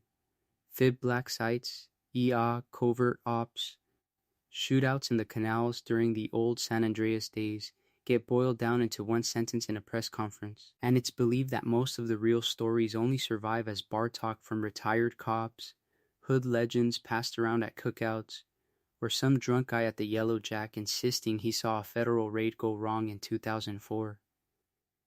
The tourism board sells you an entirely different Los Santos. Brochures and radio ads explain the city as beaches, Vinewood glamour, Del Perjo Pier, and world-class shopping at Rockford Hills like the whole map is one big lifestyle commercial. But if you drive a little too far east after dark, you hit the red zone neighborhoods the cameras never show. Places carved up by freeway scars, where old families got pushed out so commuters could shave 5 minutes off their drive. The ghosts of Los Santos are under overpasses, in boarded-up liquor stores, and in cul-de-sacs that used to be somebody's front yard before eminent domain showed up with a bulldozer. This would make a lot more sense in the context of GTA V's atmosphere, because by the time Michael, Franklin, and Trevor step in, everyone is living in a city that swears it's moved on. The Ballas and families are community partners now. The LSPD has shiny new helicopters. The feds are doing joint task forces. And Vinewood is already shooting movies loosely based on events it helped cover up. It's also revealed that a lot of the game's jokes are just thinly disguised history lessons, with names changed and the body count blurred out. So the question is, how much of what you hear in Los Santos is real, and how much is just PR with better lighting? Grab some snacks, because next we're digging into the specific lies the city tells about its gangs, its freeways, and who actually paid the price for all that progress. And if you ain't sleeping yet, this is where Los Santos really starts to loop on itself. Because before Franklin is creeping around Strawberry with Lamar, you already had Carl Johnson doing the same thing across the tracks in Ganton. CJ is the original come back home and fix it protagonist. He leaves Los Santos after his brother Brian dies, only returns when his mom gets killed, and spends the whole of 1992 trying to glue a broken neighborhood back together with drive-bys, spray paint, and blind loyalty. During San Andreas, CJ keeps thinking the problem is just the balas, or just crack, or just crooked cops like Tenpenny. But every time he levels up, the city moves the goalposts. He saves Grove Street. Then it's revealed that the real power is in City Hall, the LSPD, the FIB, the developers, and all the people who never have to duck a drive-by because they're watching it on Weasel News from the hills. By the time CJ owns businesses all over San Andreas, it's believed that he finally understands the hood was never designed to be fixed by one guy with heart. Franklin Clinton grows up in that aftermath. Same city, new billboards. The Grove Street families have faded. The colors change, the names change. But the basic layout of the trap is identical. You're still boxed in by freeways that were built to cut through poor neighborhoods. You're still getting harassed by cops who act like every traffic stop is a raid. And your best career options are repo work, boosting cars, or standing in Simeon's glass showroom pretending this is upward mobility. Where CJ is obsessed with family and respect, Franklin is a lot more get mine and get out. CJ is constantly dragging Sweet, Ryder, and Big Smoke into his plans because he believes the hood can come up together. Franklin, from the first mission, is arguing with Lamar about how stupid it is to die for a street that can't even pay rent. Los Santos has shifted into late capitalist mode by GTA V. Clout, money, and quick exits. Respect is now Instagram followers and Life Invader likes. Even gangbangers are talking about movie deals, but both of them are stuck on the same question. Are you supposed to stay loyal to a neighborhood that never really loved you back? Or are you supposed to sell out, move to Vinewood, and spend the rest of your life pretending you don't hear gunshots and car backfires? CJ chooses loyalty until it almost kills him. Franklin starts from the opposite side, but you can tell he still feels that pull every time Lamar calls. This would make a lot more sense in the context of how Michael walks into Franklin's life. Because Michael is basically the dark future CJ never got, a guy who did sell out, did escape, and is still miserable in a mansion.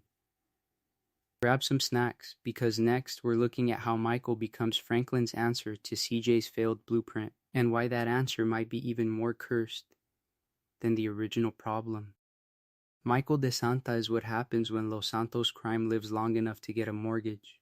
He's not just some random bank robber who lucked into witness protection.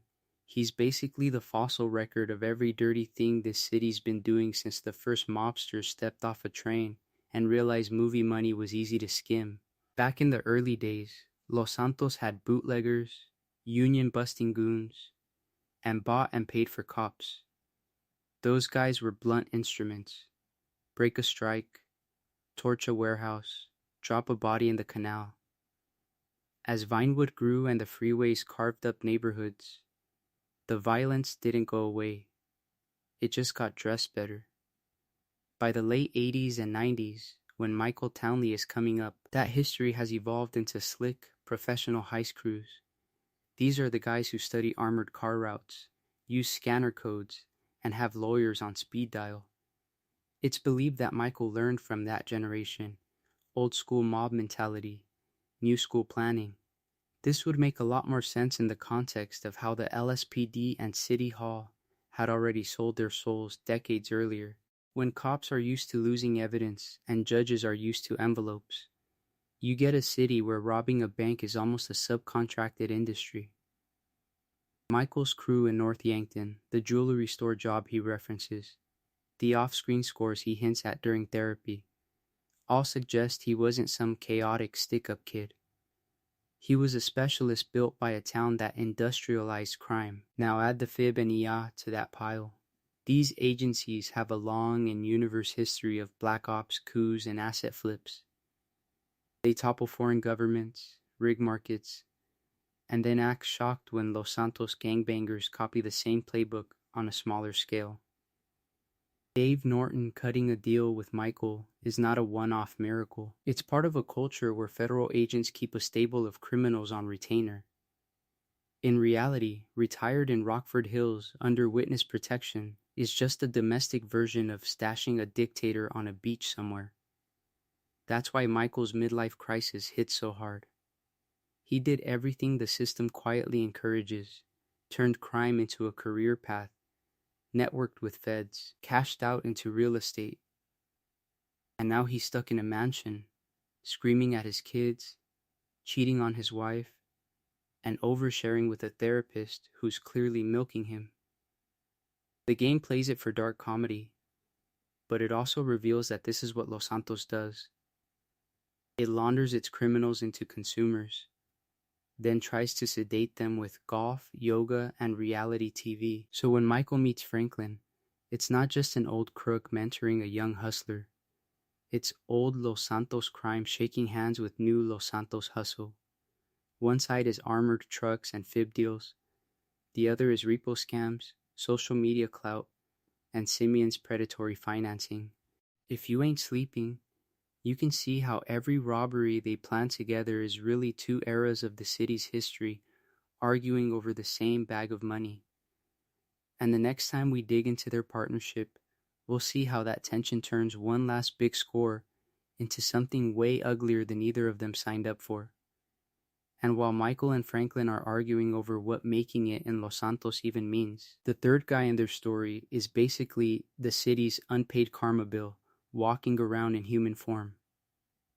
Trevor Phillips is what happens when everything Los Santos doesn't want to look at gets pushed past the Vinewood sign, past the freeways, out into Blaine County, and then decides to walk back. For decades, every time the LSPD did a big quality of life sweep, all the meth cooks, outlaw bikers, and survivalist weirdos didn't disappear. They just got nudged into the desert. Gentrification in Mirror Park and downtown Vinewood looks nice on the postcards because all the chaos got exported to sandy shores. You still get the same drug economy, it's just running out of trailers instead of lofts. Blaine County's full of these little details that back this up. The burned out O'Neill Ranch, the altruist camp, the scattered meth labs, the lost MC hangouts, all suggest a long history of the city quietly dumping its problems into the scrubland and pretending that line on the map is a moral boundary. Trevor fits right into that ecosystem, but he's also revealed as the one guy who refuses to stay put. He's not content being the desert's trash can mascot. He wants to drive a fuel truck full of that energy straight back into downtown. And the really dark part is that the same federal agency screaming about the war on drugs helped build him. Trevor was trained as a pilot and soldier, then chewed up by whatever Black Ops mess he got dropped into before the game. It's believed that he saw real combat and real atrocities, then got dumped back into a nowhere town, with no support, just skills and trauma. The Fib and EA play both sides of the drug war during GTV, and in reality, that pattern goes back years. Fund one cartel, bust another, arm one militia, raid the next. Guys like Trevor are the leftovers of that policy. So you get this perfect contrast inside the main trio. Michael hides in mansions trying to bury his past under yoga mats and movie deals. Franklin climbs from South Los Santos, trying to escape the hood without becoming Simeon 2.0. Trevor storms in from the wasteland, representing everyone the city pretends doesn't exist. The addicts, the burned out vets, the rural poor watching Vinewood lifestyles on TV while their tap water's brown. This would make a lot more sense in the context of how he reacts to Los Santos. When Trevor kidnaps Floyd and Deborah's condo, when he humiliates Vinewood celebs, when he crashes Michael's fake witness protection life, it's Blaine County kicking down the door of the city that's been dumping on it for decades. Every outburst feels random, but it also explains why he's so focused on truth and calling out hypocrisy. If you ain't sleeping, you can see he's the final backlash. All the violence, addiction, and poverty Los Santos try to export, coming back in one loud, unhinged, unstoppable package. And once you put him next to Michael and Franklin, you start to realize their crew isn't just three criminals. It's basically the entire history of Los Santos trying to rob the same bank at the same time, which is only going to get messier the deeper we go into their final jobs together. And the wild part is, the game actually lets you pilot each era yourself. Michael De Santa is basically the ghost of old Los Santos crime. He's the guy who cashed in on that late 80s, early 90s heist culture, when banks were soft, cops were bought, and the Fib was running its own side hustles. His whole deal with Dave Norton explains this perfectly, because it's literally a backroom agreement between a washed-up agent and a professional liar to fake a death, rewrite a file, and turn a career criminal into a family man in Rockford Hills. Every time you walk into an Fib mission with him, you're stepping into that institutional corruption era that was already rotting the city way before GTA V. Franklin Clinton is the next chapter. He's the post-San Andreas kid, growing up in the leftovers of the families and Ballas War you saw in 1992. By the time he's boosting cars for Simeon, gang politics in South LS are still around, but they're hollowed out, pushed aside by real estate scams, predatory loans, and repo work dressed up as a job. His beef with Stretch, Lamar getting pulled back into pointless drive-bys, and Tanisha trying to escape all of it. All of that suggests a city where the hood never healed. It just got gentrified around. Franklin's grind from Strawberry Sidewalks to Vinewood Hills is the aspirational version of Los Santos history you only get if you survive long enough. Then you flip to Trevor, and it's like changing the channel to the part of the map the city pretends doesn't exist. Trevor Phillips is the living fallout of every policy that pushed crime, poverty, and addiction out past the Vinewood sign. Blaine County is full of people who lost to Los Santos decades ago. The O'Neill brothers, the Lost MC, nervous guys cooking meth in trailers, they're all what happens after the freeways, studio money, and downtown towers sucked everything valuable toward the coast.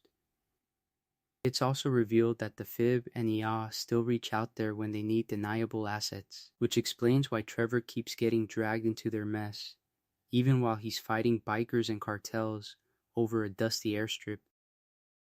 If you ain't sleeping, you start to notice how their missions intersect with almost every faction we've talked about. Michael deals with Vinewood elites like Solomon Richards and Rocco. Franklin brushes shoulders with Life Invader tech guys and corrupt cops.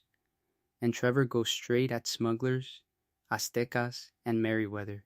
One heist has you running favors for the Fib, another has you stealing from the Ya, and another has you ripping off the very banks and armored trucks that used to symbolize old-school Los Santos score culture. The character switching isn't just a gameplay trick, it's believed that Rockstar built it like a remote control for the city's history. One tap and you're in a Rockford Hills pool. Another and you're dodging a drive-by on Forum Drive. Another and you're flying over the Alamo Sea in a stolen plane. By the time you finish G to V, you've basically played a compressed, fully interactive version of modern Los Santos history.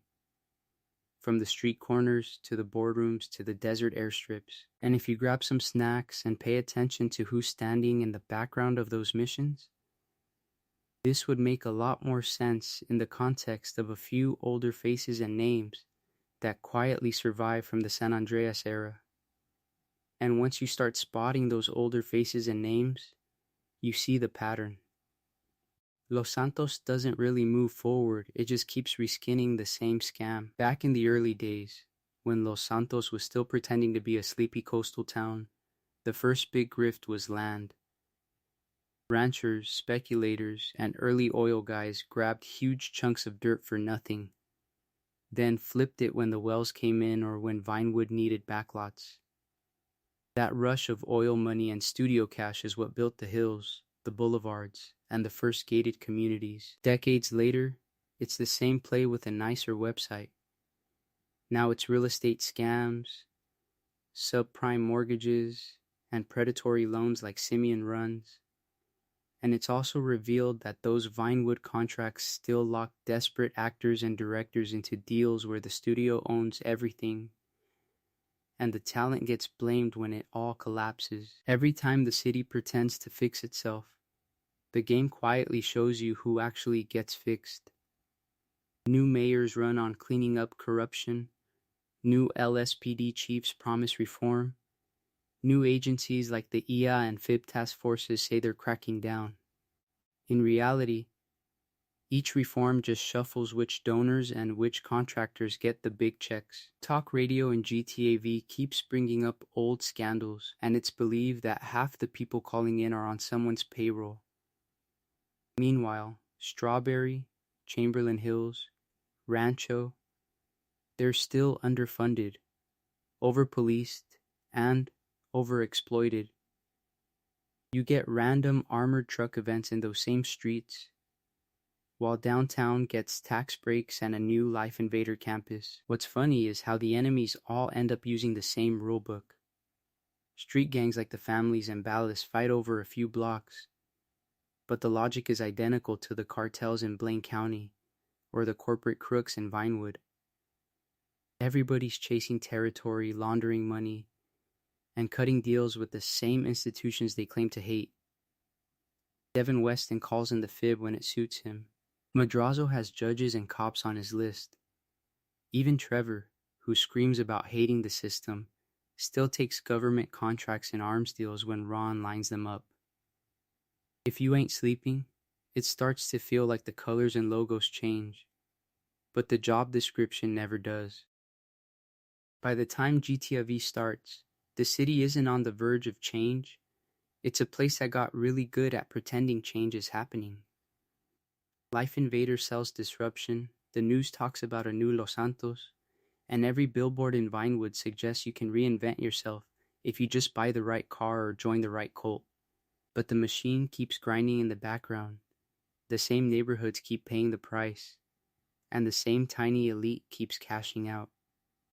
Grab some snacks, because next we're going to zoom in on how one specific era of chaos and freeway construction locked these patterns in so hard that even a full-on gang war couldn't shake them loose. And the wild part is, you don't have to squint that hard to see where Rockstar pulled all this from, because Los Santos is just Los Angeles run through a funhouse mirror.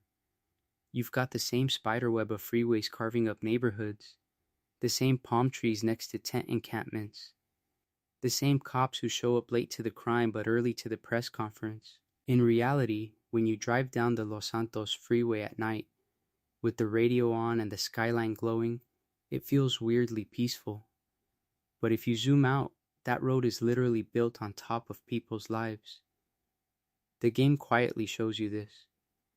Little cul-de-sacs cut off by overpasses. Dead ends where a ramp just slices a block in half. It's believed that's a direct nod to how real-world freeways in LA bulldozed black and brown communities while the city called it progress. The LSPD is the same way. On the surface, they're just your wanted level mechanic, but the radio talk shows and news segments keep bringing up misconduct, brutality, and ongoing investigations that never go anywhere. That's not subtle. It's Rockstar looking at decades of lap scandals and saying, all right, what if we exaggerate this just enough that you can still recognize it while you're laughing? And they do that exaggeration everywhere.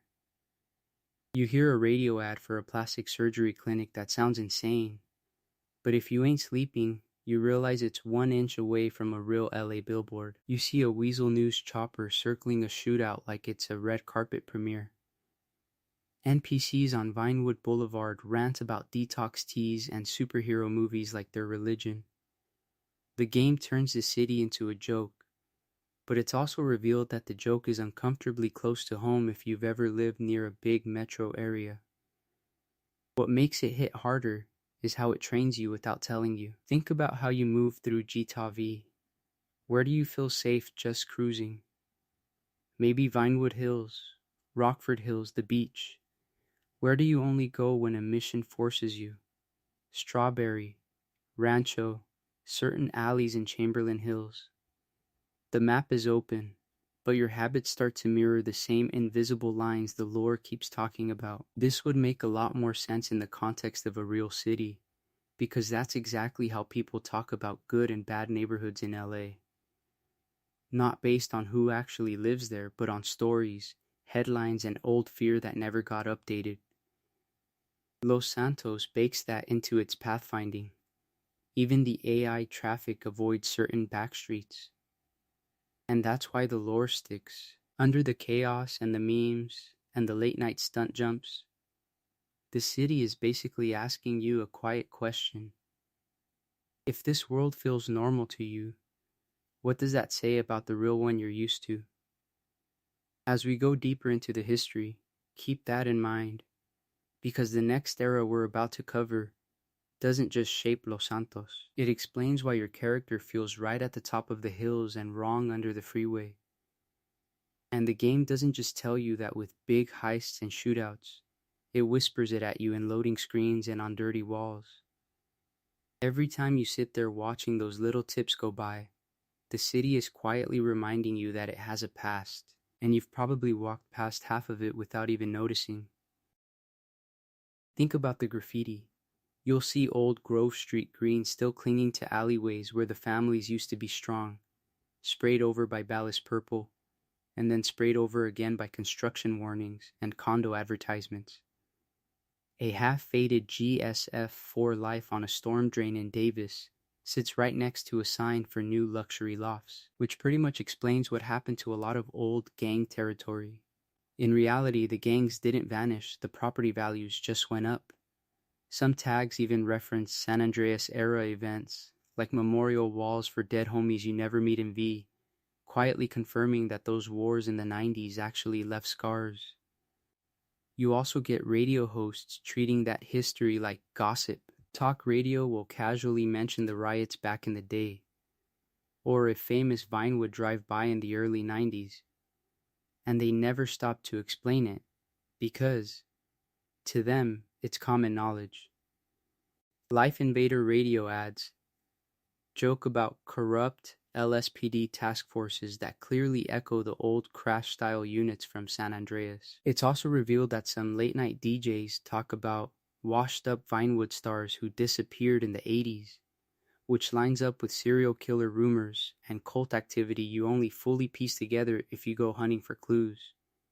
Then you've got the background NPCs, two guys arguing at a bus stop about how bad it was during the riots, or an old man in Vespucci complaining that his neighborhood used to be full of working-class families before the hipsters and yoga mats arrived.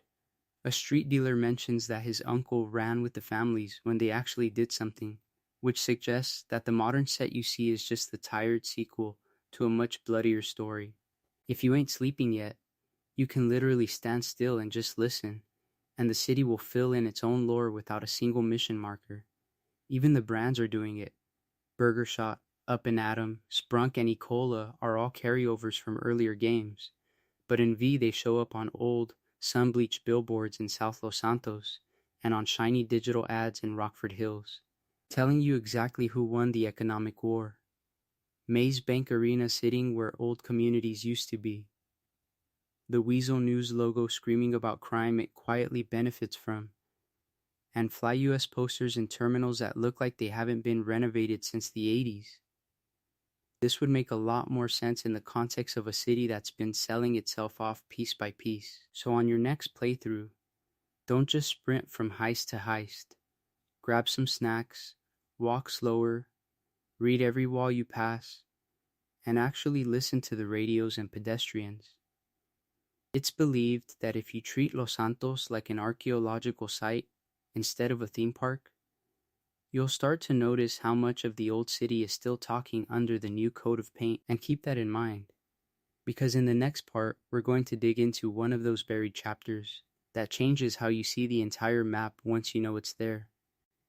So now that we've dug through those buried chapters, you can kind of zoom out and see the whole thing at once. Los Santos stops being just a big playground and starts looking like a timeline you're driving through. You started with that sleepy coastal town, a sun-bleached place that was basically farms, fishing boats, and a few rich people trying to escape the rest of San Andreas. Then oil money and studio money hit at the same time. Vinewood popped up with its first studios, the sign went on the hill, and suddenly this quiet place was selling dreams by the reel while pumping crude out of the ground. The city got rich fast, and when a city gets rich fast, people show up to take their cut. That's when the freeways came in like scars. Whole neighborhoods were sliced apart because some planner and some contractor and some councilman shook hands in a back room. Those overpasses you race under in GTA V are built on top of houses that don't exist anymore. This would make a lot more sense in the context of how real Los Angeles did it. But in reality, Los Santos turns it up a notch and laughs about it on talk radio. In the gaps those freeways left, the gangs moved. Early street crews hardened into the balas, the families, and the vagos. Mexican cartels pushed in through the ports and the desert, and it's believed that City Hall and the LSPD were already picking favorites, because that's where the payoff was. By 1992, during San Andreas, you've got drive-bys in Ganton, crack wars, cops running side hustles, and a whole generation getting trapped in a map they didn't design. While all that was happening, Vinewood kept smiling for the cameras. Producers, agents, and washed-up stars hid behind studio gates, while the FIB, the EA, and the LSPD turned corruption into a full-time business model. Talk shows joked about scandals that were actually bodies. Tech bros and real estate sharks rolled in after, polishing the city up just enough that you could pretend it was all fine if you didn't look down the alley. By the time GTA V starts, Los Santos is a polished, rotten machine. The balas, families, vagos, the cartels, the cops, the feds, and the Vinewood elites have all carved their initials into the place. Every cul-de-sac in Rockford Hills, every liquor store in Strawberry, every billboard over La Puerta only makes sense because of deals and betrayals you almost never see on screen. It's also revealed that the game quietly points to that history with little clues in dialogue, radio, and throwaway websites. Michael, Franklin, and Trevor are just the latest people to get chewed up by that history. Michael is the guy who tried to retire into the Vinewood dream that oil and film money built. Franklin is the kid from the freeway cut streets, stuck between the old family's world and the new corporate hustle.